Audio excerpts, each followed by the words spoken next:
ਵਾਹਿਗੁਰੂ ਜੀ ਕੀ ਫਤਿਹ। ਜੋ ਹਰ ਸੇਵੈ ਤਿਨ ਬਲ ਜਾਉ, ਤਿਨ ਹਿਰਦੇ ਸਾਚਾ, ਸੱਚਾ ਮੁਖ ਨਾਉ। ਸਾਚੋ ਸਾਚ ਸੰਭਾਲੈ ਦੁਖ ਜਾਏ, ਸਾਚੇ ਸ਼ਬਦ ਵਸੈ ਮਨ ਆਏ। ਮਹਾਰਾਜ ਕਹਿੰਦੇ ਜਿਹੜੇ ਗੁਰਮੁਖ ਹਰੀ ਦੀ ਸੇਵਾ ਕਰਦੇ ਨੇ ਉਹਨਾਂ ਤੋਂ ਬਲਿਹਾਰੇ ਜਾਂਦੇ ਹਾਂ ਅਸੀਂ। ਗੁਰਬਾਣੀ ਗੁਰੂ ਦੇ ਕੇਂਦਰੀ ਭਾਵ ਨੂੰ ਆਪਾਂ ਜੇਕਰ ਸਮਝੀਏ ਤਾਂ ਮਹਾਰਾਜ ਸੱਚੇ ਪਾਤਸ਼ਾਹ ਨੇ ਸਾਨੂੰ ਸ਼ਬਦ ਦੀ ਸੱਚੀ ਸੇਵਾ ਦੇ ਨਾਲ ਜੋੜਿਆ ਹੈ। ਇਹ ਗੁਰਬਾਣੀ ਗੁਰੂ ਦਾ ਕੇਂਦਰੀ ਭਾਵ ਹੈ। ਮਹਾਰਾਜ ਦਾ ਜੋ ਮਨੋਰਥ ਹੈ ਉਹ ਮਨੋਰਥ ਇਸ ਸੰਸਾਰ ਦੇ ਵਿੱਚ ਹੈ ਮਨ ਨੂੰ ਰੰਗਣਾ। ਮਨ ਨੂੰ ਰੰਗਣ ਤੋਂ ਭਾਵ ਹੈ ਮਨ ਦੇ ਉੱਪਰ ਕੱਚਾ ਮਾਇਆ ਦਾ ਰੰਗ ਚੜਿਆ ਹੋਇਆ, ਜਿਸ ਨੂੰ ਆਪਾਂ ਵਿਚਾਰ ਕਹਿੰਦੇ ਹਾਂ। ਜੋ ਮਨ ਸਾਡਾ ਵਾਰ-ਵਾਰ ਵਿਚਾਰ, ਮਨ ਵਾਰ-ਵਾਰ ਜਿਹੜੀ ਦੁਨਿਆਵੀ ਧੰਦਿਆਂ ਨੂੰ ਦ੍ਰਿੜ ਕਰਦਾ ਹੈ, ਇਹਨੂੰ ਕੱਚਾ ਰੰਗ ਕਹਿੰਦੇ ਨੇ। ਇਹ ਸਾਨੂੰ ਸਜ਼ਾ ਦਵਾਉਂਦੇ ਆ। ਫੁਰਨੇ ਆਉਂਦੇ ਨੇ ਸਾਨੂੰ ਵਾਰ-ਵਾਰ। ਫੁਰਨੇ ਕਿਹੜੇ ਆਉਂਦੇ ਨੇ? ਤ੍ਰਿਸ਼ਨਾ ਦੇ, ਲੋਭ ਦੇ, ਘਰ ਪਰਿਵਾਰ ਦੇ। ਜੇ ਆਪਾਂ ਕਹਿ ਦਈਏ ਜਿਨ੍ਹਾਂ ਕਰਕੇ ਆਪਾਂ ਸੰਗਤ ਵਿੱਚ ਨਹੀਂ ਆਉਂਦੇ, ਉਹ ਫੁਰਨੇ। ਸੌਖੀ ਜੀ ਗੱਲ ਹੈ। ਜਿਨ੍ਹਾਂ ਕਰਕੇ ਆਪਾਂ ਨਾਮ ਨਹੀਂ ਜਪਦੇ, ਉਹ ਫੁਰਨੇ। ਇਹ ਕੱਚਾ ਰੰਗ ਹੈ। ਤੇ ਮਹਾਰਾਜ ਕਹਿੰਦੇ ਕੱਚਾ ਰੰਗ ਕਸੁੰਭ ਕਾ ਥੋੜੜਿਆ ਦਿਨ ਚਾਰ ਜੀਓ। ਇਹ ਜਿਹੜਾ ਕੱਚਾ ਰੰਗ ਹੈ, ਜਿਸ ਨੂੰ ਮਹਾਰਾਜ ਕਹਿੰਦੇ ਨੇ ਲੱਭ ਲੋਭ ਹੰਕਾਰ ਕੀ ਮਾਤੀ, ਮਾਇਆ ਮਾਏ ਸਮਾਣੀ, ਇੰਨੀ ਬਾਤੀ ਸੋ ਪਾਈਏ ਨਾਹੀ ਭਈ ਕਾਮਣ ਇਹ ਆਣੀ। ਜਿਹਨੂੰ ਸੱਚੇ ਪਾਤਸ਼ਾਹ ਨੇ ਮਾਇਆ ਦਾ ਰੰਗ ਕਹਿ ਦਿੱਤਾ। ਹੁਣ ਗੁਰਬਾਣੀ ਗੁਰੂ ਦਾ ਕੇਂਦਰੀ ਭਾਵ ਕੀ ਹੈ? ਸਾਨੂੰ ਸਿਆਣਾ ਬਣਾਉਣਾ, ਸਾਡੀ ਬੁੱਧ ਵਿਵੇਕ ਕਰਨੀ। ਸਿਆਣਪ ਤੋਂ ਭਾਵ ਦੁਨਿਆਵੀ ਸਿਆਣਾ ਨਹੀਂ। ਸਿਆਣਾ ਉਹਨੂੰ ਕਿਹਾ ਜਾਂਦਾ ਹੈ ਜੋ ਆਪ ਦੇ ਆਪ ਨੂੰ ਸ਼ਬਦ ਨਾਲ, ਭਾਵ ਹਰੀ ਦੀ ਸੇਵਾ ਦੇ ਨਾਲ ਰੰਗ ਲੈਂਦਾ ਹੈ। ਉਹ ਸਿਆਣਾ ਬਣਾਉਣਾ ਆਪਾਂ ਨੂੰ। ਮਹਾਰਾਜ ਕਹਿੰਦੇ ਜੇ ਹਰੀ ਦੀ ਸੇਵਾ ਤੁਸੀਂ ਨਹੀਂ ਨਾ ਆਪ ਦੇ ਮਨ ਦੇ ਵਿੱਚ ਵਸਾਉਂਦੇ, ਹਰੀ ਦੀ ਸੇਵਾ ਨਹੀਂ ਕਰਦੇ, ਤਾਂ ਜਿਹੜੀ ਇਹ ਤੁਸੀਂ ਸੰਸਾਰ ਦੀ ਸੇਵਾ ਕਰਦੇ ਪਏ ਹੋ, ਇਹਨੇ ਤੁਹਾਨੂੰ ਸਜ਼ਾ ਦਵਾ ਦੇਣੀ ਹੈ। ਹਰੀ ਦੀ ਸੇਵਾ ਜੇ ਤੁਸੀਂ ਕਰੋਗੇ ਤੇ ਕਹਿੰਦੇ ਉਹਦੇ ਨਾਲ ਤੁਹਾਨੂੰ ਸੁੱਖ ਮਿਲੇਗਾ। ਹਰ ਕੀ ਤੁਮ ਸੇਵਾ ਕਰੋ, ਦੂਜੀ ਸੇਵਾ ਕਰੋ ਨਾ ਕੋਈ ਜੀ। ਹਰ ਕੀ ਸੇਵਾ ਤੇ ਮਨੋ ਚਿੰਤਿਆ ਫਲ ਪਾਈਐ, ਦੂਜੀ ਸੇਵਾ ਜਨਮ ਬਿਰਥਾ ਜਾਏ ਜੀ। ਹੁਣ ਸਾਨੂੰ ਸਿੱਧਾ ਹੀ ਕਹਿ ਦਿੱਤਾ, ਹਰ ਕੀ ਤੁਮ ਸੇਵਾ ਕਰੋ, ਦੂਜੀ ਸੇਵਾ ਕਰੋ ਨਾ ਕੋਈ ਜੀ। ਹੁਣ ਇਹ ਕਿਹੜੀ ਸੇਵਾ? ਵੀ ਇੱਕ ਅਕਾਲ ਪੁਰਖ ਸੱਚੇ ਪਾਤਸ਼ਾਹ ਨੂੰ ਧਿਆਉਣਾ ਹੈ। ਹੋਰ ਜਿਹੜੀ ਆਪਾਂ ਤਾਂ ਸੋਚਦੇ ਹਾਂ ਵੀ ਸ਼ਾਇਦ ਤੀਰਥਾਂ ਤੇ ਜਾਈਏ, ਸ਼ਾਇਦ ਦੇ ਦਰਗਾਹਾਂ ਤੇ ਜਾਈਏ, ਜਾਂ ਕੋਈ ਮੜੀਆਂ ਮਸਾਣੀਆਂ ਨੂੰ ਪੂਜੀਏ, ਜਾਂ ਕੋਈ ਦੀਵੇ ਜੋਤਾਂ ਬੱਤੀਆਂ ਲਾਈਏ, ਜਾਂ ਕੋਈ ਜਪ ਤਪ ਕੋਈ ਪਾਠ ਕਰ ਲਈਏ, ਕਰਾ ਦਈਏ। ਇਹ ਕੋਈ ਹਰੀ ਦੀ ਸੇਵਾ ਨਹੀਂ। ਮਹਾਰਾਜ ਕਹਿੰਦੇ ਤੀਰਥਾਂ ਤੇ ਇਸ ਕਰਕੇ ਜਾਣਾ ਹੈ, ਜਪ ਤਪ ਇਸ ਕਰਕੇ ਕਰਨਾ ਹੈ, ਬਾਣੀ ਇਸ ਕਰਕੇ ਪੜ੍ਹਨੀ ਹੈ, ਲੰਗਰ ਪ੍ਰਸ਼ਾਦਾ ਇਸ ਕਰਕੇ ਕਰਨਾ ਵੀ ਉਹਦੇ ਵਿੱਚੋਂ ਪਤਾ ਲੱਗੇ ਵੀ ਹਰੀ ਹੈ ਕਿਹੜਾ। ਇਸ ਕਰਕੇ ਤੀਰਥ ਕੀ ਹੁੰਦਾ? ਜਿੱਥੇ ਸੰਤ ਭਗਤ ਗੁਰਮੁਖ ਬੈਠ ਕੇ ਮਾਲਕ ਦੀਆਂ ਵਿਚਾਰਾਂ ਕਰਦੇ ਨੇ, ਉਹਨੂੰ ਤੀਰਥ ਕਹਿੰਦੇ ਨੇ। ਵੀ ਜਿੱਥੇ ਜਾ ਕੇ ਮਨ ਤਨ ਨਿਰਮਲ ਹੋ ਜਾਂਦਾ। ਇਲਾਕੇ ਦੇ ਵਿੱਚ ਉਹ ਤੀਰਥ ਉਹਨੂੰ ਕਿਹਾ ਜਾਂਦਾ ਹੈ ਵੀ ਉਹ ਫਲਾਣੀ ਜਗ੍ਹਾ ਤੇ ਆਪਾਂ ਚੱਲੀਏ, ਉਸ ਸ਼ਹਿਰ ਦੇ ਵਿੱਚ ਚੱਲੀਏ, ਉੱਥੇ ਮਾਲਕ ਦੀ ਗੱਲਬਾਤ ਚੱਲਦੀ ਏ, ਚਲੋ ਮਨ ਤਨ ਦਾ ਇਸ਼ਨਾਨ ਕਰ ਆਈਏ। ਹੁਣ ਤੀਰਥ ਕਿੱਥੇ ਪ੍ਰਗਟ ਹੁੰਦਾ? ਜਿੱਥੇ ਹਰੀ ਦੇ ਦਾਸ ਉਸਤਤ ਕਰੀ ਜਾਂਦੇ ਨੇ। ਜਿਵੇਂ ਹੁਣ ਗੁਰਮੁਖਾਂ ਵਿਚਾਰ ਕਰਦੇ ਸੀਗੇ ਵੀ ਹੁਣ ਆਪਾਂ ਵੇਖੋ ਲਗਾਤਾਰ ਇੱਥੇ 10-10 20-20 ਦਿਨ, ਕਦੇ 15 ਦਿਨ, ਕਦੇ 8 ਦਿਨ, ਕਦੇ 7 ਦਿਨ, ਇੱਥੇ ਲਗਾਤਾਰ ਕਿੰਨੇ ਗੁਰਮੁਖਾਂ ਪਰਾਲਨੇ ਆ, ਤੇ ਲਗਾਤਾਰ ਆਪਾਂ ਇੱਕ ਸ਼ਬਦ ਨੂੰ ਦ੍ਰਿੜ ਕਰੀ ਜਾਂਦੇ ਆ ਇਸ ਧਰਤੀ ਤੇ। ਹੋਰ ਇਸ ਧਰਤੀ ਤੇ ਕੋਈ ਦੂਜੀ ਗੱਲ ਹੀ ਨਹੀਂ ਚੱਲਦੀ ਪਈ। ਜਾਂ ਬੰਦ ਜਾਂ ਗੁਰਮੁਖ ਇਕੱਠੇ ਹੋ ਕੇ ਅਭਿਆਸ ਕਰਦੇ ਨੇ, ਤੇ ਹੋਰ ਕੋਈ ਨਿੰਦਿਆ ਚੁਗਲੀ ਦੁਆਇਸ਼ ਆਪਾਂ ਕਰਦੇ ਹੀ ਨਹੀਂ। ਤੇ ਉਹ ਜਿਵੇਂ ਆਪਾਂ ਵੇਖਦੇ ਹਾਂ ਵੀ ਬਾਹਰ ਪ੍ਰਦੂਸ਼ਣ ਹੋ ਜਾਂਦਾ ਨਾ, ਏਅਰ ਪੋਲਿਊਸ਼ਨ ਹੋ ਜਾਂਦਾ ਹੈ, ਵਾਟਰ ਪੋਲਿਊਸ਼ਨ ਹੋ ਜਾਂਦਾ ਹੈ, ਉਹਨੂੰ ਸਾਫ਼ ਕਰਦੇ ਨੇ, ਵਿੱਚ ਦਵਾਈ ਪਾਉਂਦੇ ਨੇ, ਉਹਦੇ ਲਈ ਪਰਹੇਜ਼ ਦੱਸੇ ਜਾਂਦੇ ਨੇ। ਇਸ ਤਰ੍ਹਾਂ ਜਿਹੜਾ ਖਾਲੀ ਖਲਾ ਜਿਹੜਾ ਬ੍ਰਹਿਮੰਡ ਹੈ, ਇਹਦੇ ਵਿੱਚ ਜਦੋਂ ਆਪਾਂ ਮਨਮੁਖ ਜਿੱਥੇ ਵਾਸ ਕਰਦਾ ਹੈ ਨਾ, ਜਿਸ ਧਰਤੀ ਤੇ ਮਨਮੁਖ ਵਾਸ ਕਰਦਾ ਹੈ, ਉਹ ਨਿੰਦਿਆ ਚੁਗਲੀ ਤ੍ਰਿਸ਼ਨਾ ਦੇ ਵਿਚਾਰ ਫੁਰਨੇ ਲਈ ਜਾਂਦਾ ਹੈ।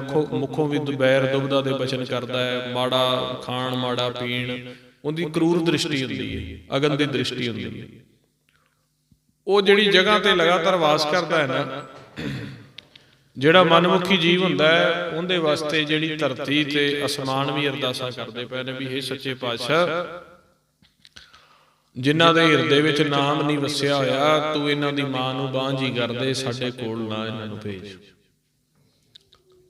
ਅਸੀਂ ਇਹਨਾਂ ਦਾ ਭਾਰ ਨਹੀਂ ਓੜ ਸਕਦੇ। ਧਰਤੀ ਨੂੰ ਪੁੱਛਿਆ ਭਗਤਾਂ ਨੇ ਵੀ ਤੇਰੇ ਕੋਲ ਇੰਨੇ ਪਰਬਤ, ਤੇਰੇ ਉੱਤੇ ਇੰਨਾ ਪਾਣੀ ਖੜਾ ਹੈ, ਇੰਨੀਆਂ ਤੇਰੇ ਤੇ ਬਿਲਡਿੰਗਾਂ ਨੇ, ਇੰਨੀ ਉਹ ਭਾਈ ਗੁਰਦਾਸ ਜੀ ਸੁਣਾਉਂਦੇ ਨੇ, ਤੈਨੂੰ ਭਾਰ ਨਹੀਂ ਲੱਗਦਾ?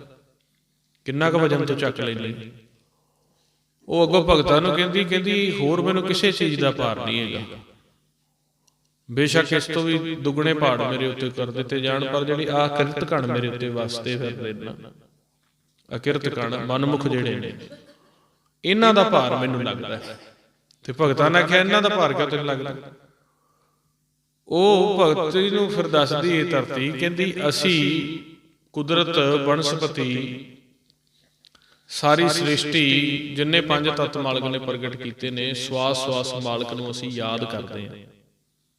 ਅਸੀਂ ਨਾਮ ਜਪਦੇ ਹਾਂ ਦਿਨ ਰਾਤ, ਅਸਮਾਨ ਵੀ ਜਪਦਾ ਪਿਆ, ਗਾਵਣ ਤੁਧ ਨੂੰ ਪਾਉਣ ਪਾਣੀ ਬੈ ਸੰਤਰ, ਗਾਵੇ ਰਾਜਾ ਧਰਮ, ਸਾਰੇ ਅਸੀਂ ਜਾਪ ਕਰਦੇ ਫਿਰਦੇ ਹਾਂ।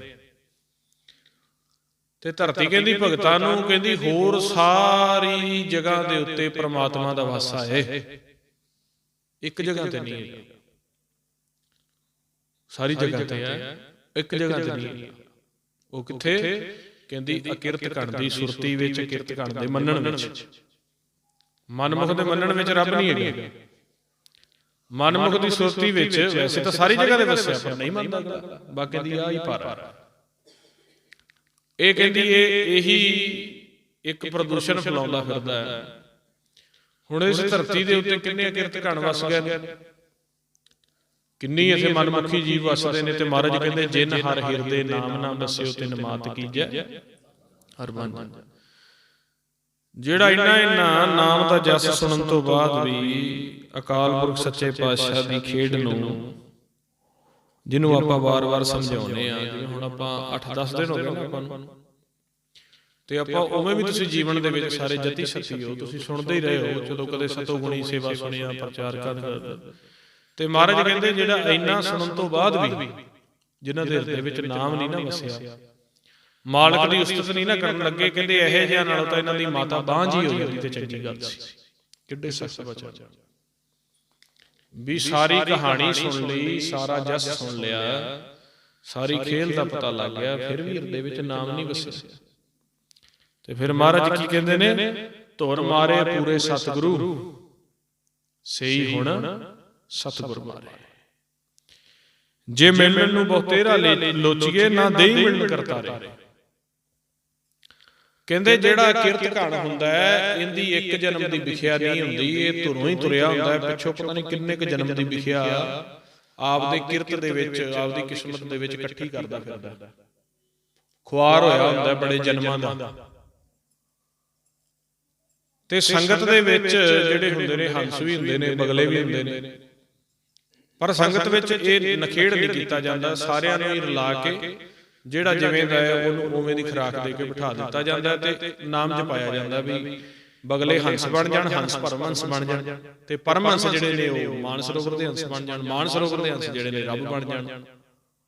ਤਾਂ ਹੀ ਮਿਲਾਂਗੇ ਨਾ ਆਪਾਂ ਸਾਰੇ, ਜੋ ਜਿੱਥੇ ਹੈਗਾ ਉਹਨੂੰ ਬਿਠਾ ਕੇ ਨਾਮ ਜਪਾਇਆ ਜਾਂਦਾ।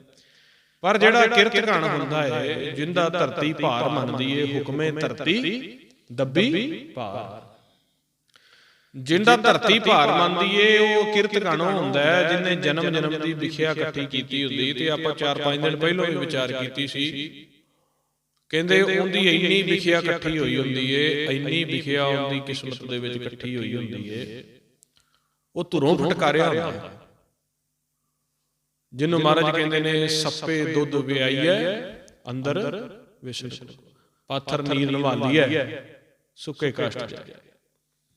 ਮਹਾਰਾਜ ਕਹਿੰਦੇ ਜਿਵੇਂ ਪੱਥਰ ਨੂੰ 100 ਸਾਲ ਪਾਣੀ ਵਿੱਚ ਰੱਖ ਦਿੱਤਾ ਜਾਵੇ, ਸੱਪ ਨੂੰ ਜਿੰਨਾ ਮਰਜ਼ੀ ਦੁੱਧ ਪਿਆ ਦਿੱਤਾ ਜਾਵੇ, ਉਹਦੇ ਅੰਦਰ ਦੀ ਵਿਸ਼ ਨਹੀਂ ਮਰਦੀ। ਇਸੇ ਤਰੀਕੇ ਐਸੇ ਅਕਿਰਤ ਘਣਾਂ ਵਾਸਤੇ ਜਿਹੜੇ ਕਹਿੰਦੇ ਧੁਰ ਮਾਰੇ ਪੂਰੇ ਸਤਿਗੁਰੂ ਸਹੀ, ਹੁਣ ਸਤਿਗੁਰ ਮਾਰੇ ਜੇ ਮਿਲਣ ਨੂੰ ਬਹੁਤੇਰਾ ਲੋਚੀਏ। ਜੇ ਤੁਸੀਂ ਆਖੋ ਨਾ ਵੀ ਆਪਾਂ ਇਹਨਾਂ ਦਾ ਭਲਾ ਕਰ ਦਈਏ, ਇਹਨਾਂ ਨੂੰ ਨਾਮ ਜਪਾ ਦਈਏ, ਇਹਨਾਂ ਦੀ ਸੁਰਤੀ ਨੂੰ ਸਾਫ਼ ਕਰ ਦਈਏ, ਆਂਦੇ ਉਹਨਾਂ ਦੇ ਐਸੇ ਮਾੜੇ ਕਰਮ ਨੇ, ਧਰਤੀ ਆਕਾਸ਼ ਪੌਣ ਪਾਣੀ ਬਸੰਤਰ ਤੋਂ ਵੱਧ ਸੀਸਾਂ ਲਈਆਂ ਹੁੰਦੀਆਂ ਨੇ, ਨਾ ਦੇਈ ਮਿਲਣ ਕਰਤਾਰੇ, ਮਾਲਕ ਨੂੰ ਪਾਉਂਦੇ ਨਹੀਂ। ਸਾਧੂ ਜਨ ਫਿਰ ਪਰਉਪਕਾਰ ਕਰਦੇ ਨੇ, ਕਹਿੰਦੇ ਸਤ ਸੰਗਤ ਢੋਈ ਨਾ ਲਹਨ, ਵਿੱਚ ਸੰਗਤ ਗੁਰ ਵਿਚਾਰੇ। ਕਿਉਂ ਉਹ ਸਤ ਸੰਗਤ ਦੇ ਵਿੱਚ ਢੋਈ ਨਹੀਂ ਉਹਨਾਂ ਨੂੰ ਮਿਲਦੀ, ਕਿਉਂ ਸੰਗਤ ਵਿੱਚ ਚੱਲਦੀ ਹੈ ਗੁਰੂ ਦੀ ਵਿਚਾਰ। ਸਤ ਸੰਗਤ ਢੋਈ ਨਾ ਲਹਨ, ਵਿੱਚ ਸੰਗਤ ਗੁਰ ਵਿਚਾਰੇ। ਸੰਗਤ ਵਿੱਚ ਗੁਰੂ ਦੀ ਵਿਚਾਰ ਚੱਲਦੀ ਹੈ। ਤੇ ਜਿਹੜਾ ਅਕਿਰਤ ਘਣ ਦਾ ਸਖਤ ਹੋਇਆ ਮਨ ਹੁੰਦਾ ਹੈ, ਜਿੰਦਾ ਧਰਤੀ ਵੀ ਭਾਰ ਮੰਨਦੀ ਹੈ, ਉਹਦੀ ਸੁਰਤੀ ਵਿੱਚ ਪਰਮਾਤਮਾ ਨਹੀਂ ਹੁੰਦਾ। ਸੰਗਤ ਵਿੱਚ ਗੁਰੂ ਦੀ ਵਿਚਾਰ ਚੱਲਦੀ ਹੈ। ਗੁਰੂ ਦੀ ਵਿਚਾਰ ਜਿਹੜੀ ਆਪਾਂ ਗੱਲ ਪਹਿਲਾਂ ਕੀਤੀ ਹੈ ਵੀ ਗੁਰੂ ਦੀ ਵਿਚਾਰ ਸੁਣ ਕੇ ਸ਼ਬਦ ਜਪ ਜਪ ਕੇ ਆਪਾਂ ਮਨ ਨੂੰ ਨਿਰਮਲ ਕਰਨਾ ਹੁੰਦਾ। ਉਹਨੂੰ ਗੁਰੂ ਦੀ ਵਿਚਾਰ ਨਹੀਂ ਚੰਗੀ ਲੱਗਦੀ। ਉਹਨੇ ਜਿਹੜੀ ਆਪਾਂ ਜਿਵੇਂ ਦੁਪਹਿਰੇ ਗੱਲ ਕੀਤੀ ਸੀ, ਮਨ ਦੀ ਮੱਤ, ਗਿਆਨ ਧਿਆਨ ਦੀ ਜਿਹੜੀ ਦਿਮਾਗ ਜਿਹੜੀ ਤ੍ਰੈਗੁਣੀ ਮੱਤ ਇੰਨੀ ਦ੍ਰਿੜ ਕੀਤੀ ਹੁੰਦੀ ਏ ਵੀ ਉਹ ਜਦੋਂ ਗੁਰੂ ਦੀ ਵਿਚਾਰ ਮਹਾਰਾਜ ਸੱਚੇ ਪਾਤਸ਼ਾਹ ਕਹਿੰਦੇ ਵੀ ਉਹਦੇ ਮਨ ਤੇ ਜਾ ਕੇ ਪੈਂਦੀ ਹੈ ਨਾ, ਤੇ ਉਹਨੂੰ ਇਸ ਤਰ੍ਹਾਂ ਪ੍ਰਤੀਤ ਹੁੰਦਾ ਜਿਵੇਂ ਮੈਨੂੰ ਬਿੱਛੂ ਨੇ ਡੰਗ ਮਾਰਿਆ। ਉਹਨੂੰ ਉਹ ਚੰਗੀ ਨਹੀਂ ਲੱਗਦੀ। ਤੇ ਉਹ ਕੀ ਕਰਦਾ, ਆਪ ਦੀ ਵਿਚਾਰ ਨਹੀਂ ਛੱਡਦਾ। ਅਕਿਰਤ ਘਣ ਜਿੰਦੇ ਭਾਰ ਧਰਤੀ ਵੀ ਮੰਨਦੀ, ਆਪ ਦੀ ਵਿਚਾਰ ਨਹੀਂ ਛੱਡਦਾ। ਗੁਰਮੁਖ ਅੰਮ੍ਰਿਤ ਪਾਈ ਜਾਂਦੇ ਨੇ ਸੰਗਤ ਵਿੱਚ, ਮਾਲਕ ਦਾ ਆਪ ਦਾ ਸੰਗਤ ਵਿੱਚ ਸਤਸੰਗ ਦਾ ਇਸ਼ਨਾਨ ਹੁੰਦਾ। ਉਹ ਅੰਮ੍ਰਿਤ ਪਾਈ ਜਾਂਦੇ ਨੇ, ਉਹ ਦੁੱਧ ਪਿਆਈ ਜਾਂਦੇ ਨੇ, ਪਿਆਈ ਜਾਂਦੇ ਨੇ, ਪਿਆਈ ਜਾਂਦੇ ਨੇ, ਪਰ ਜਿਹੜੀ ਉਹਦੀ ਦ੍ਰਿੜ ਹੋਈ ਮੱਤ ਏ ਉਸ ਨੂੰ ਨਹੀਂ ਛੱਡਦਾ। ਕਹਿੰਦੇ ਸਤ ਸੰਗਤ ਢੋਈ ਨਾ ਲਹਨ, ਵਿੱਚ ਸੰਗਤ ਗੁਰ ਵਿਚਾਰੇ, ਕੋਈ ਜਾਏ ਮਿਲੇ ਹੁਣ ਉਹਨਾਂ ਨੂੰ ਤੇ ਸਮਾਰੇ ਜਾਂਦਾ ਰਹੇ। ਤੇ ਮਹਾਰਾਜ ਕਹਿੰਦੇ ਵੀ ਜੇ ਕੋਈ ਜੀਵ ਜ਼ਿਆਦਾ ਹੀ ਲੋਚੇ ਵੀ ਚਲੋ ਕੋਈ ਨਹੀਂ ਜੀ ਤੂੰ ਨਿਕਲ, ਤੂੰ ਇਸ ਤਰ੍ਹਾਂ ਕਰ, ਕਹਿੰਦੇ ਉਹਨੂੰ ਵੀ ਜੰਮ ਕੁੱਟਣਾ ਸ਼ੁਰੂ ਕਰ ਦਿੰਦੇ ਨੇ ਵੀ ਇਹਦੇ ਕੋਲ ਨਾ ਲੱਗ ਪਾਸੇ। ਇਹ ਕਿਰਤ ਘਣ, ਅਕਿਰਤ ਘਣ ਦੀ ਐਸੀ ਸਜ਼ਾ ਹੈ, ਮਨਮੁਖ ਨੂੰ ਐਸੀ ਸਜ਼ਾ ਹੈ, ਜਿਹੜਾ ਲੋਚ ਲੋਚ ਕੇ ਵੈਰ ਵਿਰੋਧ ਕਰਦਾ ਹੈ, ਉਹਨੂੰ ਕਿਸੇ ਨਾ ਕਿਸੇ ਬਹਾਨੇ ਜਿਹੜੇ ਉਹਦੇ ਅੰਦਰੂਨੀ ਵਿਚਾਰ ਫੁਰਨੇ ਨੇ ਉਹਨੂੰ ਕੱਢ ਕੇ ਲੈ ਜਾਂਦੇ ਨੇ ਸੰਗਤ ਦੇ ਵਿੱਚੋਂ, ਕੱਢ ਕੇ ਲੈ ਜਾਂਦੇ ਨੇ ਨਾਮ ਦੇ ਸਰੋਵਰ ਦੇ ਵਿੱਚੋਂ। ਤੇ ਮਹਾਰਾਜ ਕਹਿੰਦਾ ਜਿਹੜਾ ਉਹਦੇ ਨਾਲ ਜੁੜਦਾ ਉਹਦੇ ਉੱਤੇ ਵੀ ਸੇਮ ਹੀ ਜਮ ਕਿਰਪਾ ਕਰਦੇ ਨੇ, ਜਿਹੜਾ ਉਹਦਾ ਸਹਾਈ ਹੁੰਦਾ। ਹੁਣ ਤੁਸੀਂ ਵਿਚਾਰ ਕਰਿਆ ਜਾਏ, ਜਿਹੜਾ ਮੇਰੇ ਕਹਿਣ ਦਾ ਮਨੋਰਥ ਸੀ ਵੀ ਆਪਾਂ ਇੰਨੀ ਸੰਗਤ ਕੀਤੀ ਤੇ ਨਾਲ ਨਾਲ ਆਪਦੇ ਮਨ ਦਾ ਇਹ ਵੇਖੀ ਜਾਏ, ਜੇ ਪਹਿਲੋਂ ਵੀ ਆਪਾਂ ਸੰਗਤ ਕਰਦੇ ਰਹਿੰਦੇ ਹਾਂ ਵੀ ਕਿਤੇ ਸਾਡੇ ਮਨ ਦੇ ਵਿੱਚ ਜ਼ਹਿਰ ਰਹਿ ਤਾਂ ਨਹੀਂ ਗਈ। ਕਿਉਂਕਿ ਮਹਾਰਾਜ ਸੱਚੇ ਪਾਤਸ਼ਾਹ ਸਾਨੂੰ ਮੌਕਾ ਦੇ ਕੇ ਵੇਖਦੇ ਨੇ, ਨਾਮ ਜਪਾ ਕੇ ਦਿੰਦੇ ਨੇ, ਨਾਮ ਜਪਾਉਣ ਦਾ ਮੌਕਾ ਦਿੰਦੇ ਨੇ। ਇਹ ਨਹੀਂ ਸਾਨੂੰ ਪਹਿਲੀ ਵਾਰ ਹੀ ਕੋਈ ਫਟਕਾਰ ਪੈਂਦੀ ਦਰਗਾਹ ਦੇ ਵਿੱਚੋਂ, ਸਾਨੂੰ ਮੌਕਾ ਦਿੱਤਾ ਜਾਂਦਾ ਨਾਮ ਜਪਾਉਣ ਦਾ, ਜਪਣ ਦਾ। ਵਾਰ-ਵਾਰ ਦਿੰਦੇ ਨੇ, ਵਾਰ-ਵਾਰ ਦਿੰਦੇ, 2 ਵਾਰ 4 ਵਾਰ। ਪਰ ਜੇ ਉਹ ਜੀਵ ਜਿਹੜਾ ਹੈ ਸਭ ਤੋਂ ਭੈੜਾ ਹੁੰਦਾ ਹੈ, ਜਿਹੜਾ ਸੰਗਤ ਵਿੱਚ ਨਾਮ ਜਪਣ ਤੋਂ ਬਾਅਦ ਵੀ ਆਪਦੇ ਮਨ ਦੇ ਵਿੱਚ ਫਿਰ ਵਿਖਿਆ ਲੈ ਆਉਂਦਾ, ਫਿਰ ਦੁਬਦਾ ਲੈ ਆਉਂਦਾ, ਫਿਰ 2-4 ਵਾਰ ਮਾਲਕ ਵੇਖਦਾ, ਫਿਰ ਉਹ ਕਹਿੰਦਾ ਵੀ ਨਹੀਂ ਬਈ ਜਾਓ, ਵਿਖਿਆ ਦਾ ਵਾਸ ਵਿਖਿਆ ਵਿੱਚ, ਜ਼ਹਿਰ ਦਾ ਕੰਮ ਜ਼ਹਿਰ ਕੋਲੇ, ਫੁੱਲਾਂ ਕੋਲ ਕੀ ਕਰਦੇ। ਇਸ ਕਰਕੇ ਤੁਹਾਨੂੰ ਇਹ ਕਹਿੰਦੇ ਆ ਵੀ ਸਿਰਫ ਤੁਸੀਂ ਇੱਥੋਂ ਸੁਣ ਕੇ ਨਹੀਂ ਜਾਣਾ, ਆਪਾਂ ਆਪਦੇ ਮਨ ਦੀ ਮੈਲ ਉਤਾਰਨੀ ਏ। ਜਿਹੜੀ ਸੰਗਤ ਹੁੰਦੀ ਏ ਜਿਵੇਂ ਤੁਸੀਂ ਸਤ ਸੰਗਤ ਵਿੱਚ, ਸਤ ਸੰਗਤ ਦੇ ਮਤਲਬ ਕੀ, ਇੱਥੇ ਅਕਾਲ ਪੁਰਖ ਦਾ ਪਹਿਰਾ ਹੁੰਦਾ ਹੈ, ਆਪ ਹਾਜ਼ਰ ਨਾਜ਼ਰ ਹੁੰਦੇ ਨੇ, ਕਿਉਂਕਿ ਵਿੱਚ ਸੰਗਤ ਹਰ ਪ੍ਰਭ ਵਸੈ ਜੀ। ਸੰਗਤ ਵਿੱਚ ਹਰੀ ਦਾ ਵਾਸ ਹੈ। ਹਰੀ ਦੇ, ਕਿਉਂਕਿ ਆਪਾਂ ਤਾਂ ਸਿਮਰਨ ਵੀ ਹਰੀ ਦਾ ਕਰਦੇ ਪਏ ਹਾਂ, ਮਾਲਕ ਦੀ ਉਸਤਤ ਕਰਦੇ ਪਏ ਹਾਂ, ਤੇ ਉਹਨਾਂ ਦਾ ਪਹਿਰਾ, ਹਰੀ ਦਾ ਪਹਿਰਾ ਹੈ ਇੱਥੇ ਆਪਣੇ ਉੱਤੇ। ਹਰੀ ਆਪਾਂ ਨੂੰ ਇਸ ਟਾਈਮ ਵੈਸੇ ਵੀ ਵੇਖਦਾ ਪਿਆ, ਪਰ ਸੰਗਤ ਵਿੱਚ ਸ਼ਾਬਾਸ਼ ਸਪੈਸ਼ਲ ਵੇਖਦਾ, ਜਿਹਨੂੰ ਮਹਾਰਾਜ ਕਹਿੰਦੇ ਆ ਸਾਧ ਸੰਗਤ ਅਸਥਾਨ ਜਗਮਗ।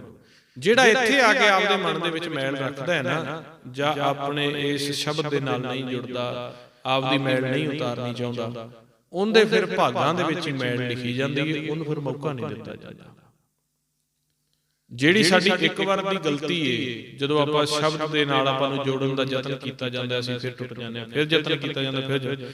ਪਰ ਜੇ ਫਿਰ ਅਕਾਲ ਪੁਰਖ ਦੇ ਮਨੋਂ ਉਤਰ ਜਾਈਏ ਨਾ, ਤੇ ਮਹਾਰਾਜ ਕਹਿੰਦੇ ਨੇ ਉਸ ਤੇ ਚੌਗਣ ਕਰੇ ਨਿਹਾਲ, ਫਿਰ ਚੌਗਣੀ ਮਿਹਨਤ ਕਰਨੀ ਪੈਂਦੀ ਹੈ। ਹੁਣ ਵੇਖੋ ਸਾਡੇ ਤੋਂ ਤਾਂ ਇੱਕ ਗੁਣੀ ਨਹੀਂ ਹੁੰਦੀ ਪਈ, ਫਿਰ ਚੌਗਣ ਮਿਹਨਤ ਤੋਂ ਭਾਵ ਫਿਰ 4 ਯੁੱਗ ਦੀ ਚੌਂਕੜੀ ਫਿਰ ਲੱਗ ਜਾਂਦੀ।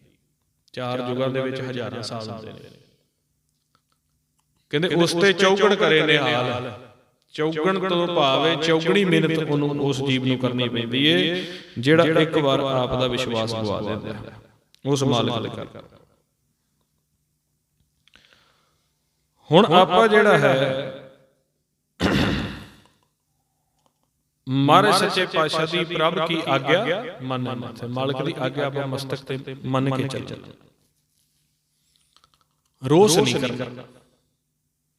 ਜੇ ਆਪਾਂ ਰੋਸ ਕਰਾਂਗੇ ਸੰਗਤ ਦੇ ਵਿੱਚ ਆ ਕੇ, ਤੇ ਮਹਾਰਾਜ ਸੱਚੇ ਪਾਤਸ਼ਾਹ ਕਹਿੰਦੇ ਅਗਨਤ 100 ਆਪਣੀ ਦੇ ਰਾਸ, ਖਾਤ ਪੀਤ ਵਰਤੈ ਅਨੰਦ ਉਲਾਸ। ਮਹਾਰਾਜ ਸਾਰੀ ਕਿਰਪਾ ਕਰਦੇ ਪਏ ਨੇ, ਗਿਆਨ ਦਿੰਦੇ ਪਏ ਨੇ, ਸ਼ਬਦ ਦਾ ਜਾਪ ਦਿੰਦੇ ਪਏ ਨੇ, ਇਹਨਾਂ ਸੁੱਖ ਦਿੰਦੇ ਪਏ ਨੇ, ਦੁਨਿਆਵੀ ਧਨ ਦਿੱਤਾ ਹੋਇਆ ਹੈ, ਸੰਗਤ ਦਾ ਸਾਥ ਦੇ ਦਿੱਤਾ। ਅਗਨਤ 100 ਆਪਣੀ ਦੇ ਰਾਸ, ਮਾਲਕ ਕਹਿੰਦਾ ਵੀ ਇਹ ਚੀਜ਼ਾਂ ਸੰਗਤ ਦੇ ਵਿੱਚ ਮੈਂ ਉਹਨਾਂ ਨੂੰ ਲੈ ਕੇ ਆਉਣਾ ਜਿਹੜੇ ਮੇਰੇ ਦਿਲ ਦੇ ਟੁਕੜੇ ਹੁੰਦੇ ਨੇ। ਅਗਨਤ ਬਿਨਾਂ ਗਿਣੇ ਇੱਥੇ ਆ ਕੇ ਆਪਣੇ ਪਾਪ ਕੱਟ ਦਿੰਦਾ। ਜਿਹੜਾ ਜੀਵ ਸੰਗਤ ਦੇ ਵਿੱਚ ਆ ਕੇ ਇੱਕ ਪਾਰ ਜਾਂ ਇੱਕ ਦਿਨ ਵੀ ਨਾਮ ਜਪ ਲੈਂਦਾ, ਮਹਾਰਾਜ ਉਹਨੂੰ ਜੀਵਨ ਮੁਕਤ ਕਰ ਦਿੰਦੇ ਆ।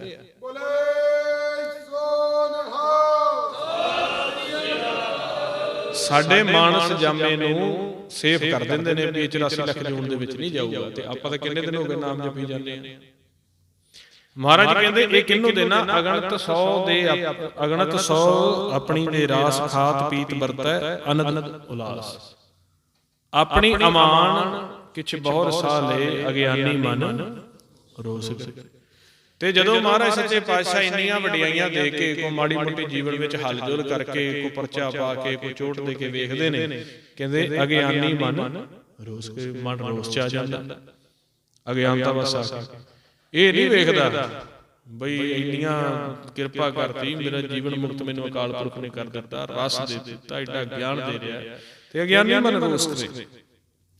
ਫਿਰ ਕੀ ਕਹਿੰਦੇ? ਆਪਣੀ ਪ੍ਰਤੀਤ ਆਪਦੇ ਮੂੰਹ ਹੀ ਗਵਾਉਂਦਾ ਵੀ ਨਹੀਂ ਜੀ। ਇਸ ਤਰ੍ਹਾਂ ਜਦੋਂ ਆਪਾਂ ਸੰਗਤ ਦੇ ਵਿੱਚ ਆ ਗਏ, ਆਪਾਂ ਇੱਥੇ ਆ ਕੇ ਮੰਨ ਲਿਆ, ਸ਼ਬਦ ਨੂੰ ਮੰਨ ਲਿਆ, ਗਿਆਨ ਨੂੰ ਮੰਨ ਲਿਆ, ਜਿਹੜਾ ਅਭਿਆਸ ਨੂੰ ਤੁਸੀਂ ਮੰਨ ਲਿਆ, ਤੇ ਸਾਨੂੰ ਫਿਰ ਉਸ ਚੀਜ਼ ਦਾ ਮਿਹਨਤ ਕਰਨ ਦੀ ਲੋੜ ਨਹੀਂ। ਉਹ ਸਾਡੀ ਅਵਸਥਾ ਆਪਣੇ ਆਪ ਹੀ ਬਣ ਜਾਂਦੀ ਹੈ। ਉਹ ਸਾਡੀ ਜਿਹੜੀ ਚੀਜ਼ ਅਸੀਂ ਮੰਨ ਗਏ ਨਾ, ਅਸੀਂ ਉਸ ਚੀਜ਼ ਨੂੰ ਪ੍ਰਾਪਤ ਕਰ ਲਿਆ।